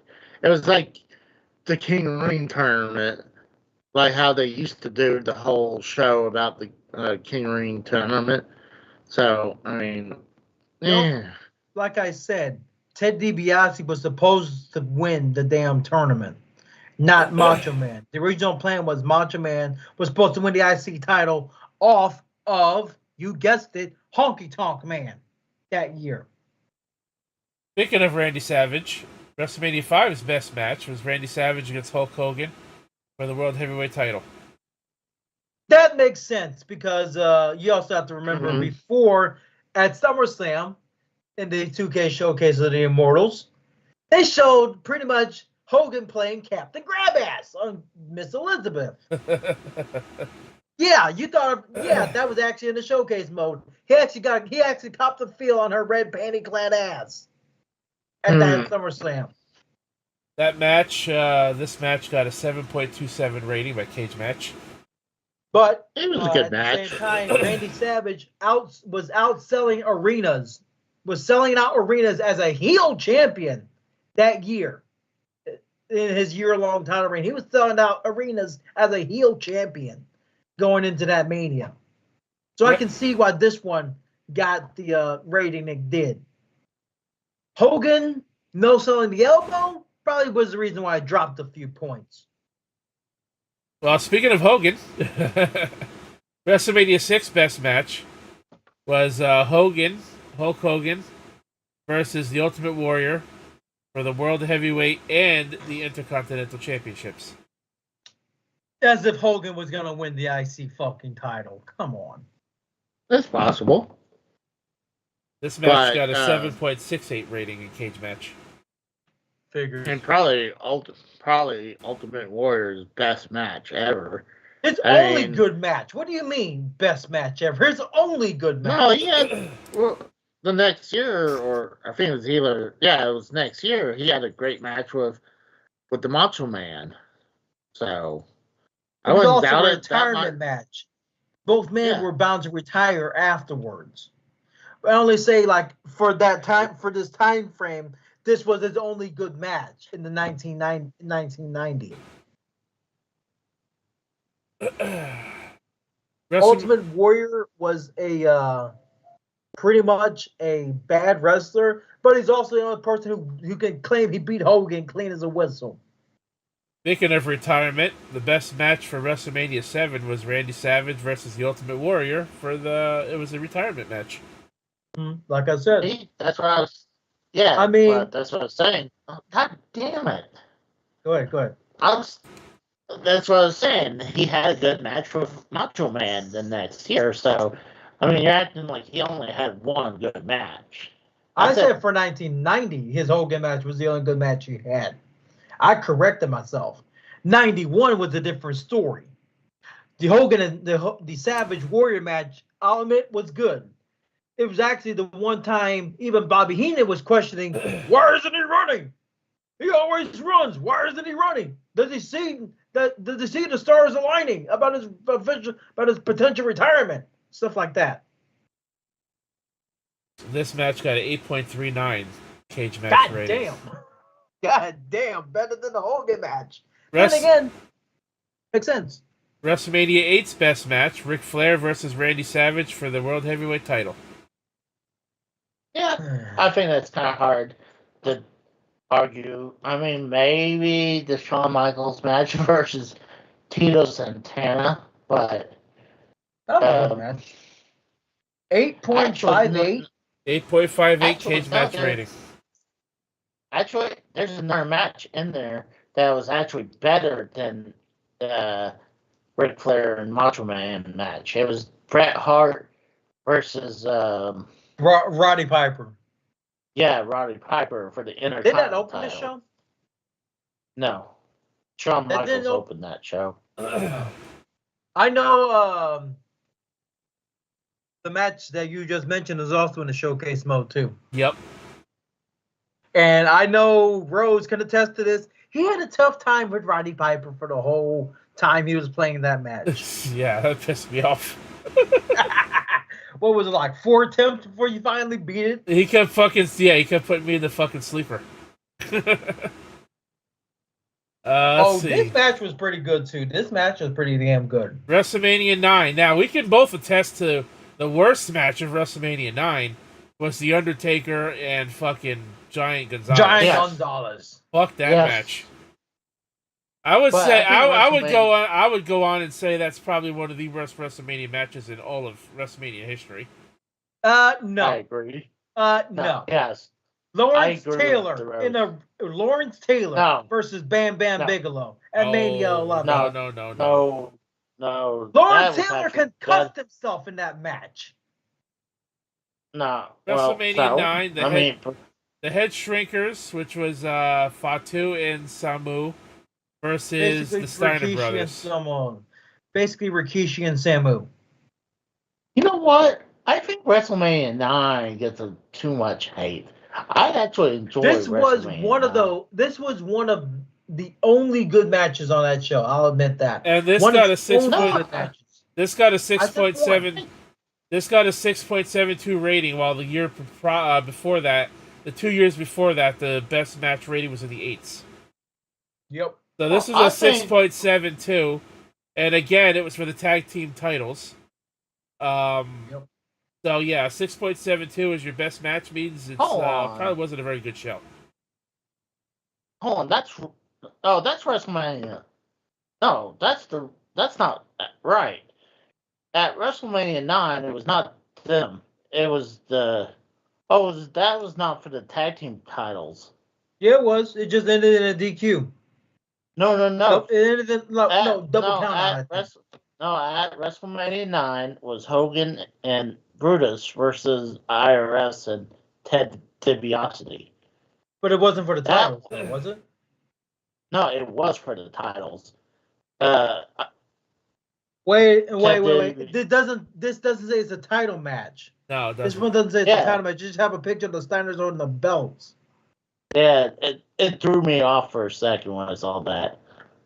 WrestleMania 10, brother versus brother, the best match of the night. Opening match at that, too. No. Cage match rating is good match. 9.54. I personally... God damn! I would have personally given it to the ladder match. That's what I was going to say. But I mean, this is not a bad choice either, though. I mean... No, it was a good match. I would give it This match was good for the time they were given. For the time they were given, this match was very good. Got a 9.54. That's almost a perfect 10. Mm-hmm. Look what TSS says. That if Casey says if WrestleMania was not that bad, then we know he's trolling you guys. No, 11 is absolutely the worst WrestleMania of all time. WrestleMania 11's best match: Diesel versus Shawn Michaels for the title. That's also very. It's an okay match, but Mania 11 sucked. I mean, look at the rating, 6.81. Yep. This show was fucking bad. Yeah, but I remember, Shawn Michaels landed on his tailbone when he took the jackknife. He didn't land full back. He landed tailbone first. Yeah, that's hands down the best match for WrestleMania 11. I mean, LT versus Bam Bam was not as bad as Kratos was saying, but WrestleMania 11 was pretty fucking horrible. I would say the worst WrestleMania 11 match was probably The Undertaker against King Kong Bundy. Debatable. Yeah, debatable. I had to look up the whole list, but... This obviously had to be match of the night for WrestleMania 12. There were only four matches on the whole damn card. Shawn Michaels Bret Hart Iron Man match, which ended up going into overtime. Yeah. Mania card with only 4 matches in 3 hours. And that's one of which took at least over an hour. Yeah. Got an 8.08 rating. Yeah, I agree. I mean, there wasn't many matches for this WrestleMania because the Iron Man is 1 hour, so that takes 1/3 of the show right there. Mm-hmm. Yep. So, plus overtime, so it's over a third. One of my favorite WrestleMania matches of all time, and the match that actually got me into wrestling in the first place, Bret Hart versus Stone Cold, the submission match, WrestleMania 13. Mm-hmm. I agree. It got a 9.67. Jesus. I think that's a little too much praise, but it's a good match, but I don't know about that. The only person to never tap out to the sharpshooter, but passed out from blood loss, essentially. And then the double turn, where basically Ken Shamrock had to pull like Bret Hart off of him and give him a belly-to-back suplex. He suplexed him afterwards. Let's see. WrestleMania 14, Kane versus Undertaker. This is actually one of my all-time favorite WrestleMania matches, period. And the only time someone ever kicked out of the tombstone. And I would say that this was the match of that night. But it only got a 7.48 rating. What? I don't know. That is a pretty good WrestleMania. I mean, Stone Cold versus Shawn Michaels. But I don't know. I mean, this is a good pick. I'm not going to totally disagree about this one. WrestleMania 14 also had my all-time favorite Undertaker entrance. Yep, with the flames and the druids, the torches and druids. Yeah, and the trench coat he came out with. That was my favorite look for the Undertaker. Yep, And this was this is the most dominant version of Kane. Like this was the unbeatable Kane version for a while. So and he won that Tombstone Pete Rose as well. Multiple years in a row. Yeah. But it pretty much after this, Kane lost his heat. They should have kept on going, like where he was almost unbeatable. They just made him. That would mean that he would have to have beaten his own brother at Mania, though. I don't see that. I mean, I'm not saying Undertaker couldn't beat him, but I'm just saying nearly unbeatable. WrestleMania 15, The Rock versus Stone Cold for the title. No holds barred match. Got a 7.43. 3 referees. 3 different referees that match. That Mania. I mean, it's a one-match show, essentially. The rest of the card was bad, almost. Yeah, you had the Mania 15. It's a one-match show. You had the Boss Man getting hung from the Hell in a Cell.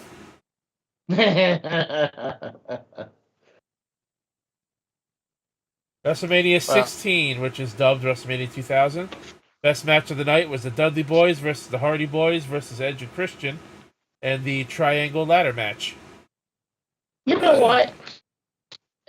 But there's a couple other good ones. I mean, like that got a 9.08. I actually enjoyed the triple threat with Chris Jericho, Chris Benoit, and Kurt Angle match. I actually enjoyed the hardcore battle royal. That was fun to watch. So I mean, WrestleMania 2000 kind of grew on me after a while. The Triangle Ladder match. The Triangle Ladder match was good though. I really liked that. It probably was the best match of the night. It was. Compared to everything else, which was also multi-man matches except one. This was the best of all the multi-man matches on that card. And this is why right here, I say that a six tag team ladder match is going to be a fucking mess. I think it'd still be fun to watch, but there's going to be way too much to observe. Like there's already too much when there's 6 people out there. Imagine when there's 12 people out there. You know? And why not go back to back as the best match of the night? WrestleMania 17, the Hardys, Dudleys, and Edge and Christian in the first ever. Well, not the first ever, but this was the sequel to that triple threat TLC match. I kind of had to disagree. I mean, 9.57 rating, so it got a slightly higher rating than their last match the year prior.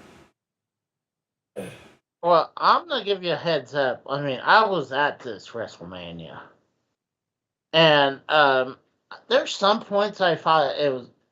People were like, "This is the greatest WrestleMania of our time." I'm a little biased because I was there. I think it was. It had that match. It had Austin and Rock too. Even though I didn't like the ending of that match all that much, but it also had the first of 3 showdowns between Triple H and The Undertaker at WrestleMania. Mm-hmm. It was a good. It was a really good show. Chris Benoit versus Kurt Angle. Even like with the 2 kind of funny gimmick things with the gimmick battle royal and the hardcore triple threat match with Kane, Raven, and Big Show. That was good. But the first 2 matches of WrestleMania in the pre-show on Sunday Night Heat wasn't that great. It started off cold, but it got red hot at the very end. I'm wondering what Bam says I'm trolling now. Because, is he talking about... I do agree that TLC 2 was better than the year prior. Mm-hmm. But Smart, what's going on? That's one of my guys from the stream I was with earlier. How you doing, Jeremy? But the best match, that's hard because I don't know, kind of leaning to more the Chris Benoit and Kurt Angle match because they were chain wrestling.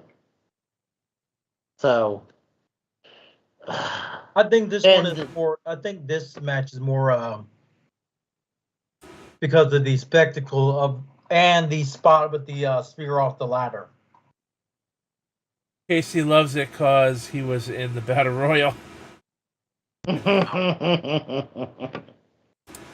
Actually, no, Rayman of Pro Wrestling thing that Midmost Mark mentioned in the hashtag that he's directed me for that one.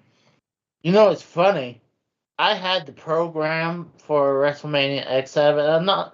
I had the program in the lineup sheet where at the book, WrestleMania book, the program, and then the lineup sheet, the gimmick battle royal, they had one person wrong. The person who played as Tugboat, I think he was supposed to come in as Typhoon, but he came as Tugboat instead. I mean, it's the same guy. It's just they got the wrong gimmick. It's also the same guy who played the Shockmaster. Yes. The shitstorm gimmick that was because of the infamous botch. Best match of WrestleMania 18: Hollywood Hogan versus The Rock. Yeah, not surprised. You can't argue about that. Got a 8.46 rating. I still think it should have been Hogan versus Stone Cold, but still Hogan versus The Rock. That was a great match. Hogan versus Stone Cold was never going to happen because of the animosity both men had during that time frame. Mainly because Hogan was friends with Eric Bischoff, and because Hogan was signed to WCW, that brought in Hogan's battalion of friends to the company, and Austin got pushed further and further down the card, and he ultimately got fired because of something Eric Bischoff claims he said Austin said over the phone when his wife answered. Yeah, but I'm like, he got fired by Bischoff, but I think by the time this time around, I think he's already had so much success that I think he kind of let it go because afterwards, by the time when Stone Cold returned from his walkout, I mean, he was already he admitted to Eric Bischoff that he deserved to be fired. They worked out their difference and they were cool on the side, but obviously, they had to play off the gimmick. So you also have to remember that walkout Austin did was around the King of the Ring that year, not during WrestleMania season. Okay. This was before that, is what I'm saying. Yeah. So basically, he still had some form of animosity with Hulk Hogan for essentially not being in WCW. I think if anything is that there probably was some creative difference, and I wouldn't doubt it. Hogan probably wanted to go over, and Stone Cold's like, "Oh hell no, that's not going to happen." And as a consolation, he wrestled Scott Hall, who was not in the right mindset to begin with for that night. Wasn't there something going around too that said Hogan didn't want to lose to Austin or some shit? Yes, that's what Casey's saying. Yeah. But Hogan, who in the hell are you to tell who you should and shouldn't lose to after your ass walked out of WCW 2 years prior on Bash to the Beach? Well, technically, all because you got butthurt over Vince Russo's mouth. Technically, he didn't walk out. He did. No, so his last appearance was that pay-per-view. Yeah, but hold on. Technically, it was that whole thing was a shoot. But I know. if you listen to some of the interviews, like they were saying that Brad Siegel didn't want to bring Hogan back because it was costing WCW so much money. Hogan wanted to come back, so he didn't quit. He was pretty much put on ice, and then obviously when WCW went under, he wrote out his contract. Mm-hmm. So either way, Hogan shouldn't be. Since he just got back in the company, he shouldn't be deciding who he loses to or wins against. Right. Not when he just got back after being gone for essentially 8 years. So you're saying Hogan should have the job to someone immediately? Hogan should have fucking job to Austin. Yes. Hogan should have did the job to Austin. Oh, clean. We got Tex has a good opinion. Who should go in the Hall of Fame? Katie Vick. Oh. I mean, I guess she'll go in and was a post like what do they call it, post-mortem? I can't even pronounce it. Yeah, post-mortem. Yeah, because she's dead. Fuck her corpse. Jesus Christ. Well, either way. The best match of Mania 19, Chris Jericho versus Shawn Michaels. I can see it. Got a rating of 9.17 out of 10. It was a good match. I thought it was a little long, but there was a couple other good matches. Like, obviously, the third match between Stone Cold and The Rock. And then you had Brock Lesnar versus Kurt Angle. So, I mean, but wasn't okay. Wasn't WrestleMania 19 the night that Lesnar did that shooting star off landed on his neck? Yes, and busted and concussed himself on the way down. Yes. It's also the same Mania where Undertaker won a essential handicap match. Yep. To continue his fucking streak. And then when Nathan Jones interfered, there wasn't a DQ because he was originally supposed to be in the match. Yeah, Nathan Jones ended up becoming an actor afterwards. A legit actor. Tour Capture has a good question. When Hogan or Flair dies, who will get a bigger impact? Neither, because they're both closet racists. Oh. I mean, Rick I Flair hadn't really. The N-word in the 70s. Hulk Hogan said the N-word around his fucking daughter with the hard R on each occasion. Oh, but I'd never heard Ric Flair say anything. Teddy Long has said it for years in shoot interviews. So you're saying you're saying neither one of those two are going to be rooting for the Black Attack tomorrow night on Saturday night. The Black Attack. Hogan's a dumb fuck who can't remember shit worth. Who can't remember when he probably took his last shit, thinking that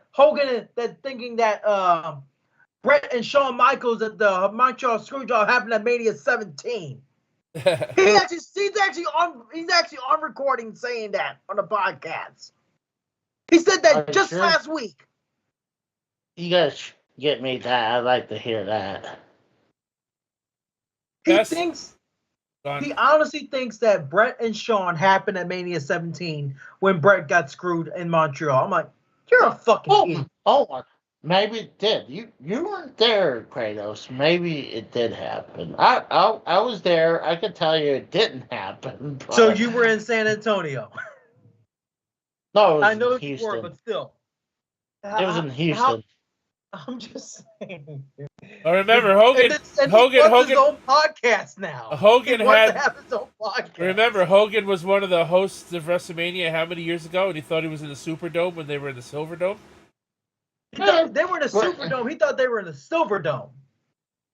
Oh, granted. He called the Superdome the Silverdome in Canada. Well, Detroit, whatever. It's close enough.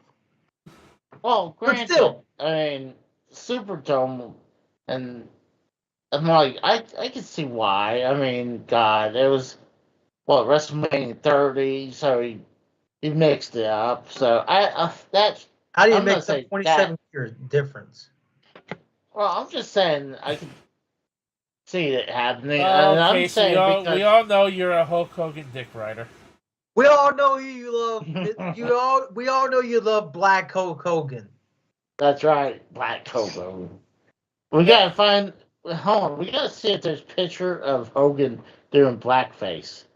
We gotta find. That'll kill his career. That'll kill any credibility he has left. But either way, Flair's a closet racist. Hulk Hogan's a closet racist.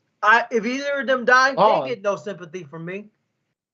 Hold on, what Flair say anything racist? He said to Teddy Long, who complained about him having outsiders in the backstage area, said, "You like working here?" I never heard intimidate Teddy Long. You never seen that interview where Teddy Long said Ric Flair said this to him? No. You've never seen that shoot interview? No. It got to the point where Gary Hart, Playboy Gary Hart, gave Teddy Long a switchblade in case Flair tried to pull shit with him. I mean, I'm not saying it's impossible. I just never heard him say anything racist. So. It was behind cameras. It was behind closed doors. It was backstage. That's the point I'm trying to make. It was never said on camera. But he called them the N-word as he was bringing ladies in from the back door to get to the show with him. So he called them. When Teddy Long complained, he confronted him saying, "N-word, you like working here?" By the way, I'm just curious. What's that N-word? I'm not saying that shit out loud. Fuck. I'm not getting this channel struck down, dude. No, you don't get struck down. You get shadow banned for that. Best match of WrestleMania. Best match of WrestleMania 20. Triple H versus Chris Benoit versus Shawn Michaels for the World Heavyweight Title triple threat match. I don't remember this match. I remember like Triple H and Shawn Michaels. Was there a ghost in this match as well? I don't remember. Who's this Chris Benoit guy? We know. I mean, there was someone there, but got a 9.58 rating. Bullshit, dude.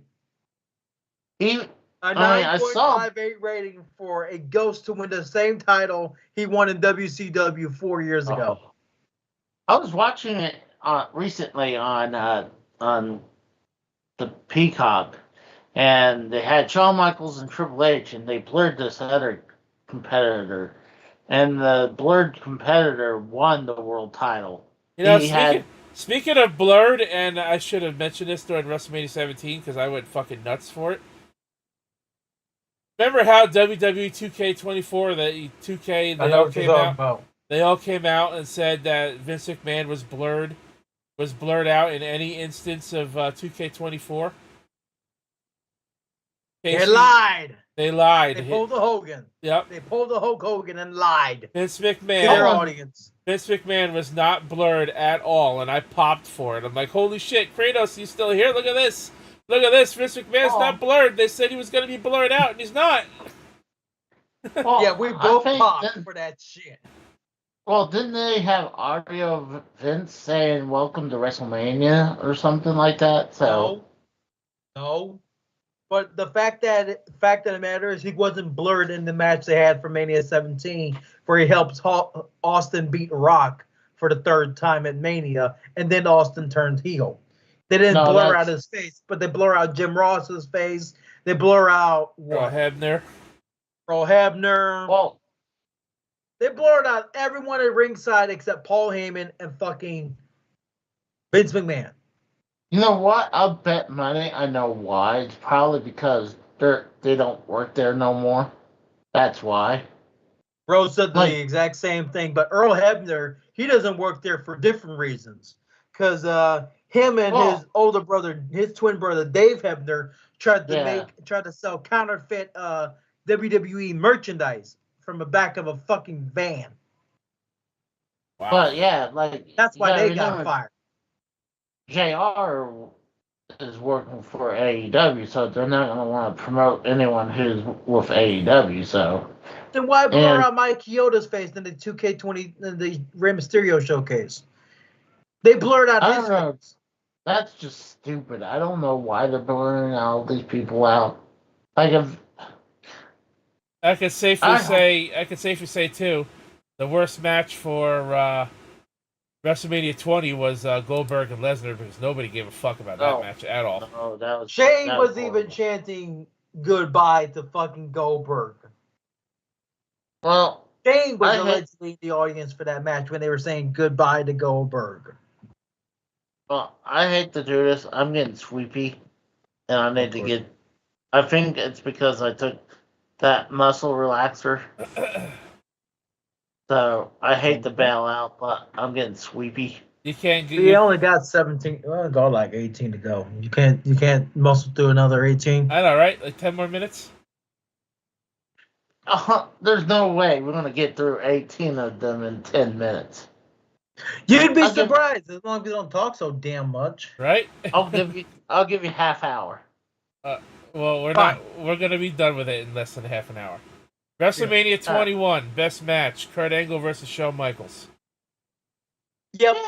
Got a 9.45 rating out of 10. Damn right. There's a lot of good matches at WrestleMania 21, but I'm okay with that. I don't really remember WrestleMania 21 much outside of Undertaker and Orton and this match. I don't remember the fucking rest of the card. You got the first. You had Batista versus Triple H and JBL versus John Cena. And they had the first Money in the Bank match. Oh, right, the ladder match. That too, yeah. Forgot about that. And actually, one of my favorite matches was on there was Eddie Guerrero versus Rey Mysterio. That was one of my. Oh, I remember that. That was a very good match. The only thing I had a problem is Ray kept on adjusting his mask. That's the only thing that. I think that was because the mask was too loose on his head. Yeah, but the match grew on me to the point it's one of my favorites. Mm-hmm. Best match of WrestleMania 22: Edge versus Mick Foley in the hardcore match, and of course, they used the still shot, and this looks as a still image. This looks horrifying. When Mick Foley got speared through the table. Yeah, when Mick Foley got speared through the flaming table. Yep. Let's not forget Joey Styles was on commentary for this match too. His very first WrestleMania appearance was for this match only. And it got a 9.22 rating out of 10. Yes. Well, table spot. Well, I'm thinking probably the better match was Triple H versus John Cena, because I remember going into that match, people were ready for Triple H to kill off John Cena. People were already bailing out on John Cena, and well, he wasn't. Like, he didn't get popular yet at this time, so. No, he was already WWE champion by this time too. Well, he was popular when he was the Doctor of Thuganomics, but he was being a babyface as the John Cena we're known as now. Mm-hmm. So it's people just we were force-fed John Cena. I don't personally agree with this one. WrestleMania 23, Batista and The Undertaker for the World Heavyweight title. I do. Undertaker won that main event, and it's basically the same thing that Charlotte and Rhea Ripley did. They stole the damn show as best as they could. It was a really good main event spot. It was a really good match, but I don't know. I liked Cena and Shawn Michaels better. Batista was in the old school mindset of that the Royal Rumble winner and their champion that they choose should main event the show. So they did everything in their fucking power to tell basically John Cena and Shawn Michaels, top that, bitches. Well, this match got an 8.61 rating, so that's pretty damn good. Yeah, they basically said, top that, bitches. WrestleMania 24, the retirement match. Ric Flair versus Shawn Michaels, career-threatening match. Figures. It got a and they used 9.12. a good ringside camera angle of the super kick to Ric Flair. That's a good one. That's a good shot. Yeah, I agree. I remember I'm this match. sorry. I love you. Got a 9.12 rating out of 10. Jesus. And then we all know Ric Flair didn't retire until about 20 years later. Yep. WrestleMania 25, Shawn Michaels versus Undertaker, hands down. This was the best match of the night. That's obvious. That was obvious gonna be. That was obvious. Not only that, but the build to this match, I remember Shawn Michaels doing the anti-Undertaker with the fucking white outfit and the white trench coat and shit. And Arn Anderson's son almost killed the Undertaker under the guise of a cameraman. Yeah, because he didn't catch him like he was supposed to. Yep. This match got a 9.64 out of 10. Very close to Jesus perfect. Christ. I mean, it went over a half hour. This was the best match of WrestleMania 25. And Jim Ross going, I just had an out-of-body experience. Also, help matters, too.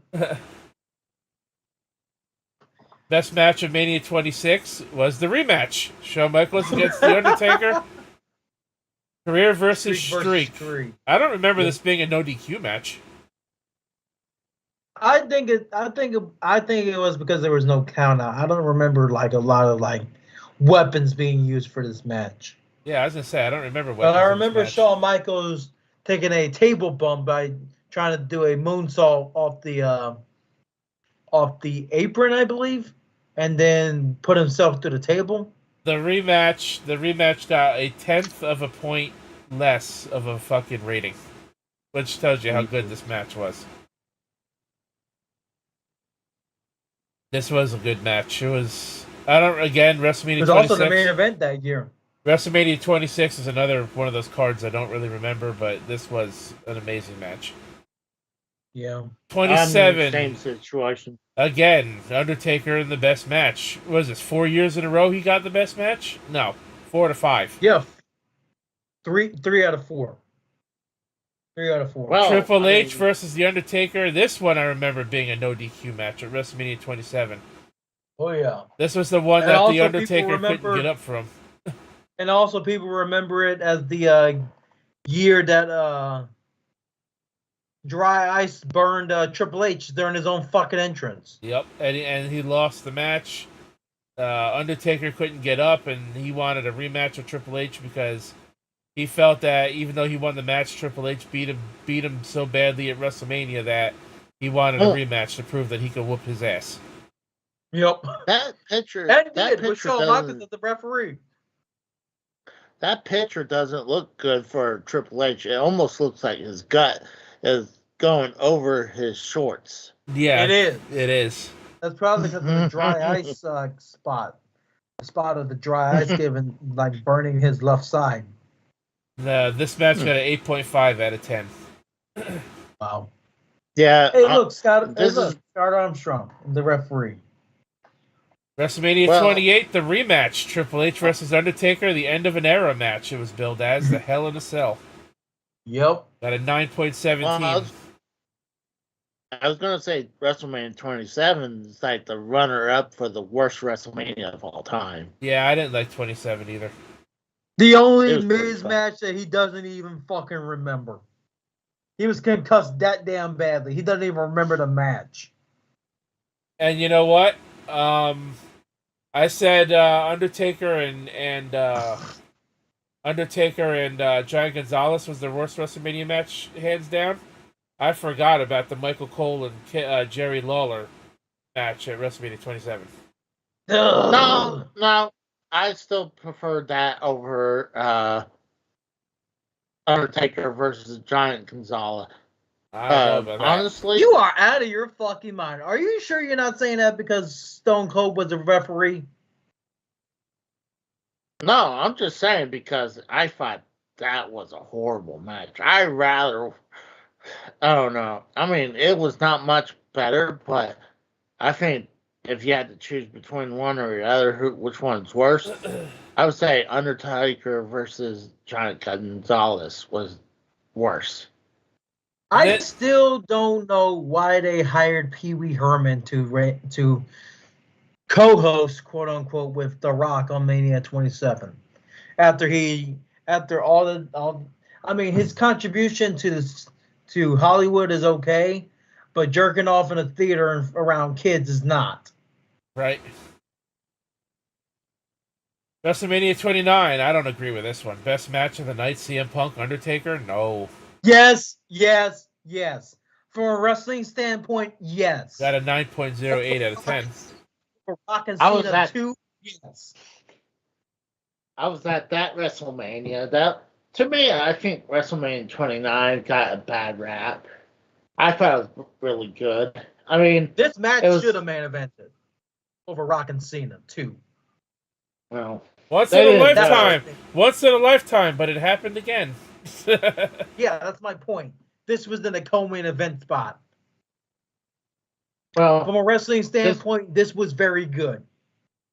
Oh, definitely. I mean, honestly, I would choose this over. I knew this was going to be the best match for 29. So, WrestleMania 30. Go ahead, Casey. But like I said, I felt WrestleMania 29 gets a bad rap. You know, I'm disappointed. Bad rap because of the main event. I'm disappointed in WrestleMania XXX. We did not get any pornography on this show.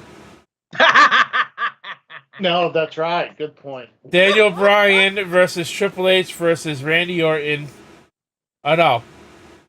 Daniel Bryan versus Triple H. Yeah, I thought it. Match. I thought it was the main event that got it, but yeah, it got the qualifier. Was the best match of the night.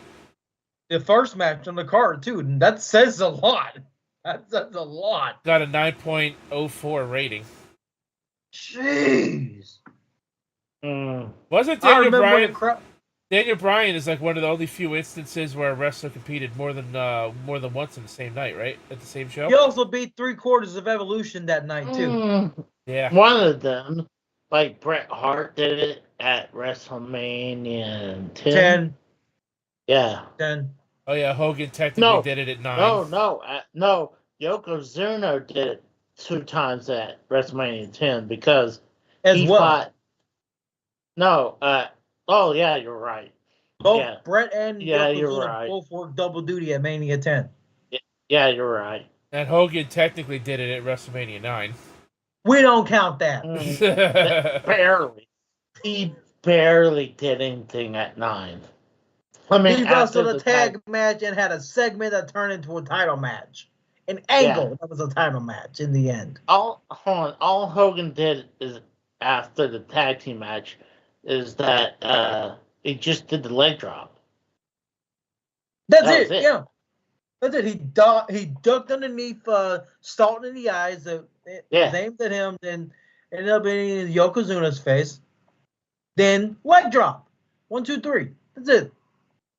I agree. With a shiner on his face too. With 31, I agree with that. Now I don't agree with how this match is built. Because it was not Lesnar versus Roman versus Seth. It was Lesnar versus Roman. Seth cashed in about 85% of the way through the match. And cashed in the last 3 to 5 minutes of the whole match. Yeah, and then walked out the champion. Mm-hmm. Yeah. But either way, it was better. It was the go home for these two. Just playing tug of war with the fucking belt was not a good look. Roman at the time, tug of war with the fucking belt. It got an 8.72 out of 10. See, at this point, Lesnar was just like the day or a couple days beforehand, he re-signed. So we weren't sure if he was going to be in the company still after this match. And Roman he re-signed on Thursday. That Thursday, I believe. But Roman was peak being booed at that time. So they're Sika wanted to pull him from the company because of that loss. His father wanted him pulled from the company. But it's like there was not a real good option. So when people were thinking Seth was gonna do the cash in, and to me it was the best way to go. So. Oh, the first women's match is billed as the best match of the night. WrestleMania 32. Becky Lynch versus Charlotte versus Sasha Banks in the women's title triple threat match. It was when they finally got rid of that butterfly tramp stamp of a title. It better be. Yeah, this I couldn't read them. This match got that's sad because that was Mania 32. That is fucking sad if that's the best match on that fucking card. If you think about it. That's fucking sad. Got an 8.5 out of 10 to rating. Especially with what close that match. I do. I couldn't tell Literally, you. Literally, the Rumble that year, Ric Flair kissed Becky Lynch on the fucking lips to help his daughter retain the title as a distraction. Kiss Becky Lynch on the fucking lips. Now, mind you, that's cut from the network and Peacock as well. That spot is cut. That screen cap of him kissing Becky Lynch on the lips is cut from all camera angles. Why? It was around the time when Ric Flair initially had left, and they claimed it wasn't a good look for the company to have an old man kissing a younger woman on pay-per-view. Like, give me a break. I'm like, give me a fucking break. I bet money. The most bullshit excuse I ever heard. Then why not? Then what happened? The spot happened. Well, I bet money. I bet money why they really did it is because the whole Dark Side of the Ring with the plane ride from hell. I mean, dude. If you look, they took that episode of that cartoon where Ric Flair was doing that gimmick. The helicopter? Yeah. So, I wouldn't doubt that was the reason why right there. It was already taken down before that episode aired, actually. It was already removed before that episode aired. You want to know what else? You want to know what else is said, Kratos? What? That Shane McMahon was nominated for Best Match of the Night. WrestleMania 33. AJ Styles and Shane McMahon. That was actually when Shane McMahon actually could fucking go. It was 1 year removed from his train wreck of an elbow drop. This got a 7.68 out of 10. But that score is fucking sad. Well, you probably think it's AJ who did most of the work, you know? He did. Pull it out. He did. I don't agree with this one. Charlotte versus WrestleMania 34. Charlotte versus Asuka for the SmackDown Women's title. No, especially when Asuka lost her chance to win. I'm like, no. No. No. Especially because Carmella cashed in. This got the SmackDown after cashed in on Charlotte to become SmackDown Women's Champion, and then that prompted Carmella versus Asuka for 2 months, and then Asuka is staring at her costume, her entrance costume, as if it's a fucking ghost controlling it. Turns out James Ellsworth's underneath, and then she takes a super kick from Carmella to lose. This got an Vince McMahon booking. This got a 8.11 rating out of 10 for WrestleMania 34 match. That deserves a fucking 6.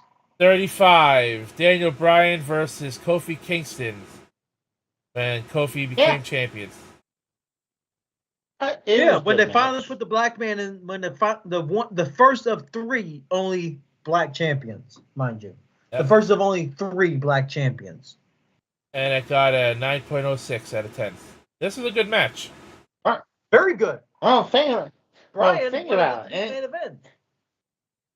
Think about it. Anyone who was a black world champion, Vince had to send out Brock Lesnar to take the belt off of them. Like, think about it. True. You ain't wrong there. Yep. Someone asked. Brandon does everything on the Instagram video, an Instagram reel, where he said if you're your worst nightmare when you're a black WWE champion is him holding a toy world title belt. All of a sudden, Brock Lesnar's music comes on. I don't agree with this in the slightest. WrestleMania 36, this wasn't even a fucking match. The Fiend versus John Cena Firefly Funhouse match. Boneyard match all the way. No. Boneyard match all the way. Fuck Boneyard fucking match. Absolutely. I agree. 8.35 for a match that wasn't even a match. It was mainly just John Cena.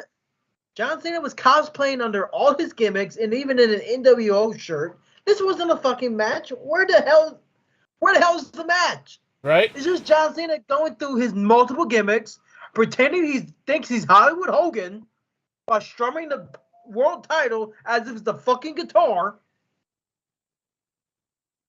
Where was the match? WrestleMania 37, Roman Reigns versus Daniel Bryan versus Edge versus... Jesus Christ. Roman Reigns versus Daniel Bryan versus Edge, Universal Championship, triple threat match. I don't remember. He stacked both Bryan and Edge to win the match on top of each other. 37. I fell asleep when this match happened.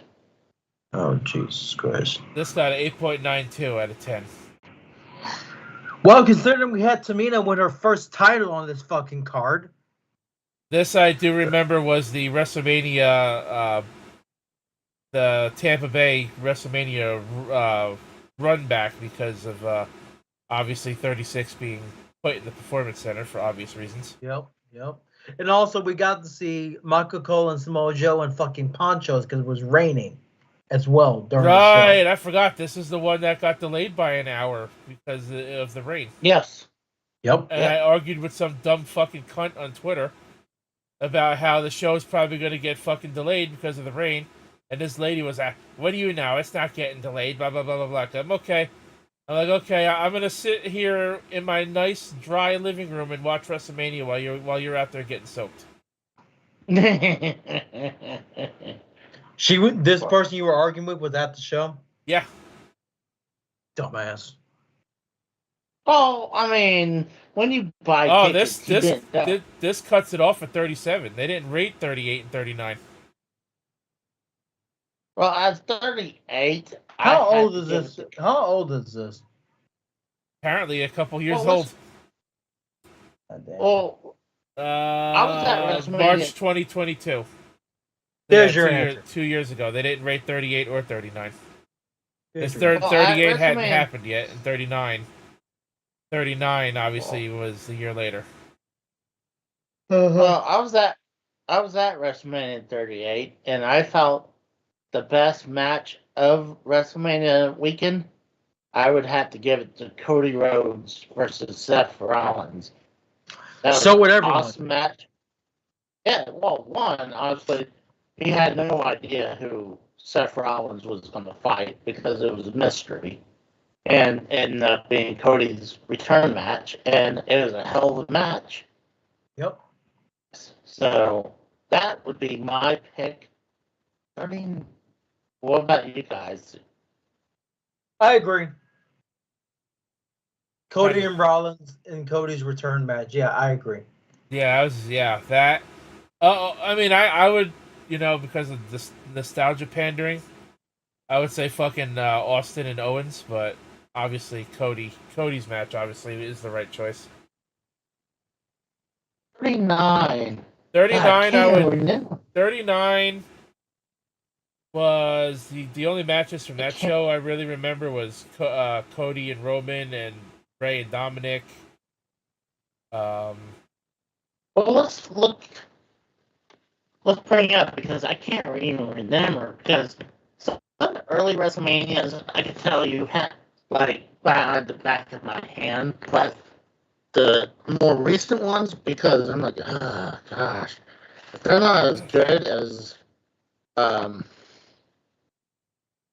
it's kind of hard for me to remember. Plus, like I said, I felt like these WrestleManias are starting to feel like they're being merged or being melded together now to me. Let's see. I'm gonna see. This is Wrestle Talk. I'm gonna see where they stop rating, where they stop WrestleMania things. I'm gonna see if they have one for 38 and 39 on this website. Next page. I'm gonna go to 15. Wikipedia. They only do a few per page. So this is gonna take a couple minutes to get through. Yeah, I can't. The only thing I can remember is the Roman versus Cody match. Nope. That's the only match I can. This one only goes up to 35. The only other one I can remember was the other main event was the Usos versus Kevin Owens and Sami Zayn. Was that at 39? Yeah, it was, wasn't it? Yeah, you're right. Yeah, that was night one. So I'm looking it up right now. I'll tell you the lineup, and we can figure out who was the best ones.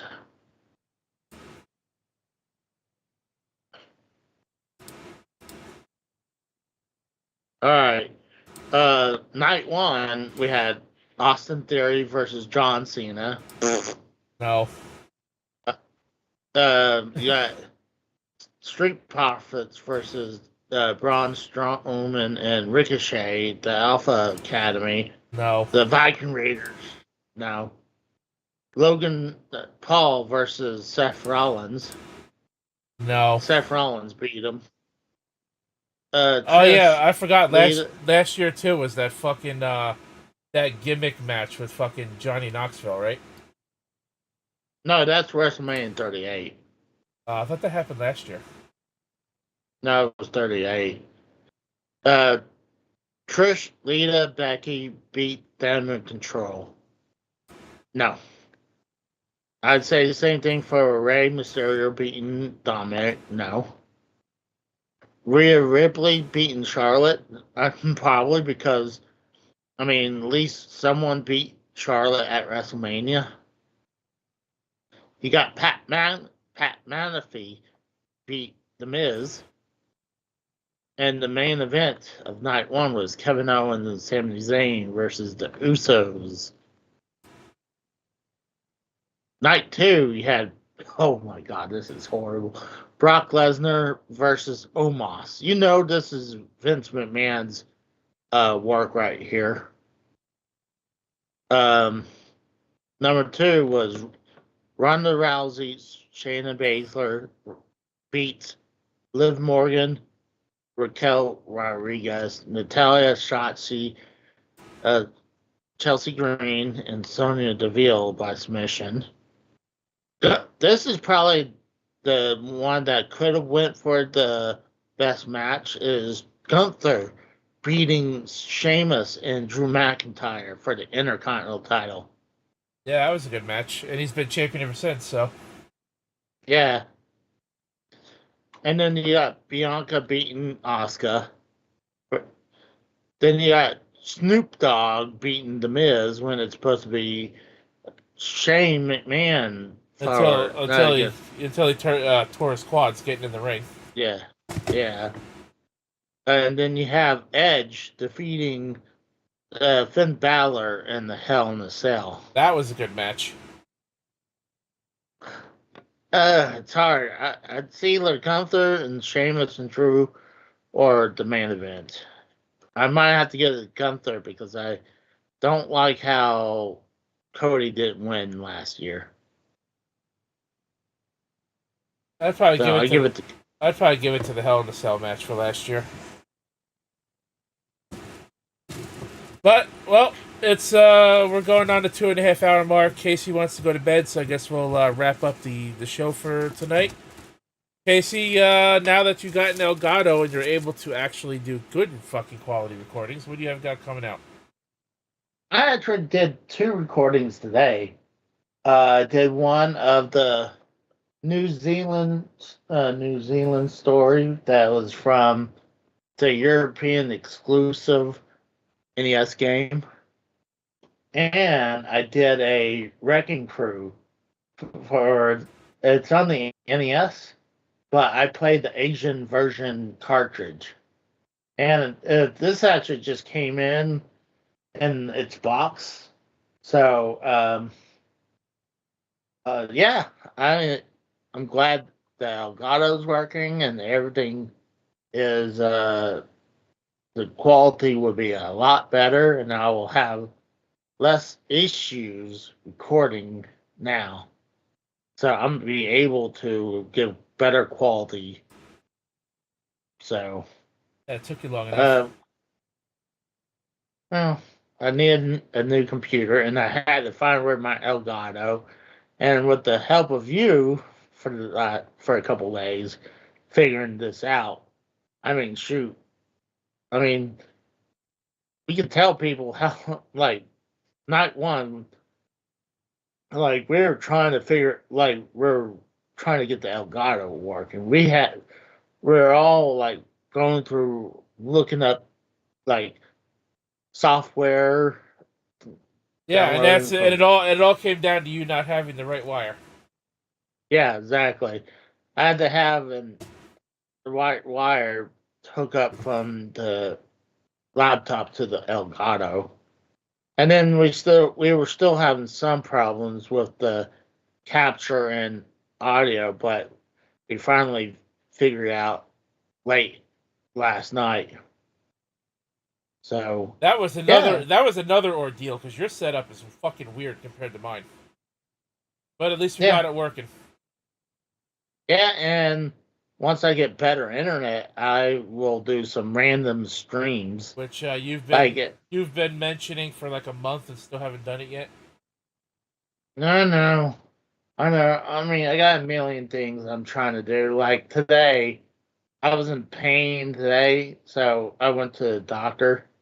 And also, I recently broke my glasses, so I needed another box of contacts. So you need another box of condoms for what? What do you need condoms for?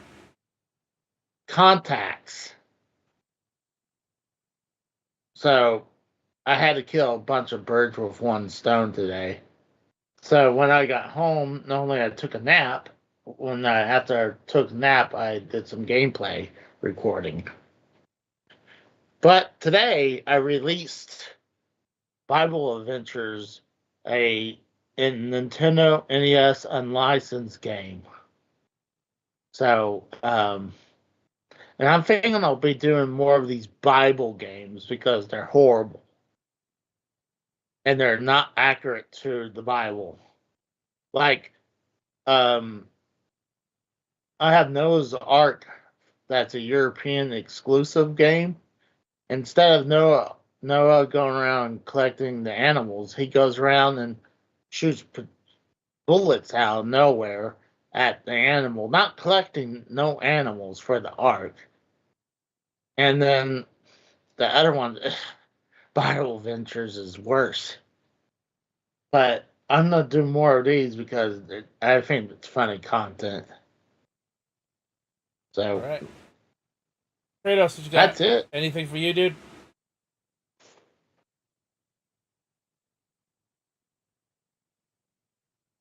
He's dead.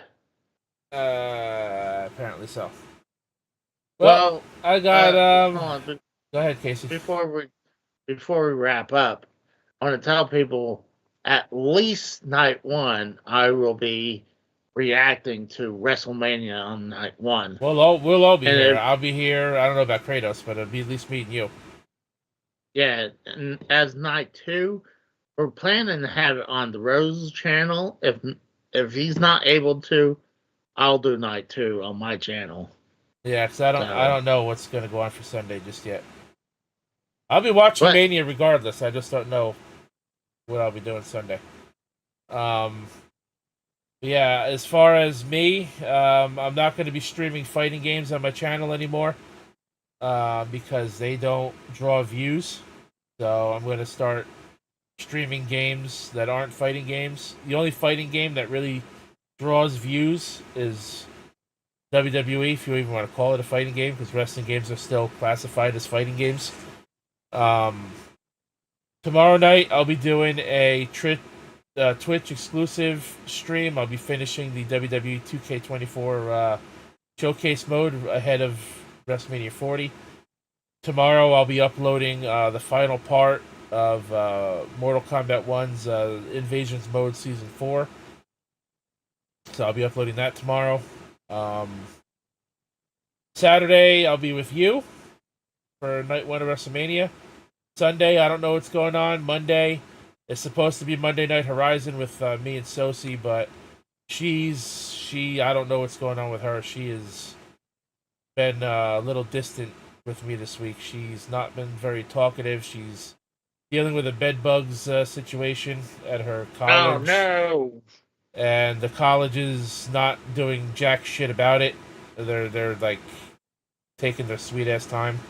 She's getting irritated, and I can rightfully agree. But oh yeah, fucking yeah, she's just not really talking to anybody right now. And she's talking to me, but not nearly like we used to, like it was. So I don't know. We'll see what goes on for Monday. But anyways, guys, that's gonna be it for tonight. Check out D-Road Gaming Live, OCRP, GTA 5 roleplay videos and live streams over there on the channel. Also, Fallout 76. I know Drew has been busy with work and whatnot, and he's been out of town. So he'll be getting back into the swing of things when he's able to. Follow me right here on... Go ahead, Casey. I was going to say, let's promote Frank in his channel. The Harsh Truth. They weren't here. Follow me on Twitch, goddammit. Subscribe to the channel. Subscribe to YouTube here as well if you're not already. Greatly appreciate it, especially Twitch, because if you sub to me on Twitch, I get paid for it now. And Amazon Prime is always free. Free for you, that is. And I'll still get paid. All the links are down below. Twitter is there, so you know when I go live and upload a video. Shout out to Frank and Tex over there from The Harsh Truth. Tex has been here in the chat for a little while tonight. Good to see him. I would like to ask if Tex is still here, what his opinions on the first week of the baseball season is. How his Texas Rangers are doing. The Yankees are right now sitting pretty at 6-1 as they go into their home opener tomorrow against the Blue Jays. So Yankees have been doing pretty good in their first week of the season.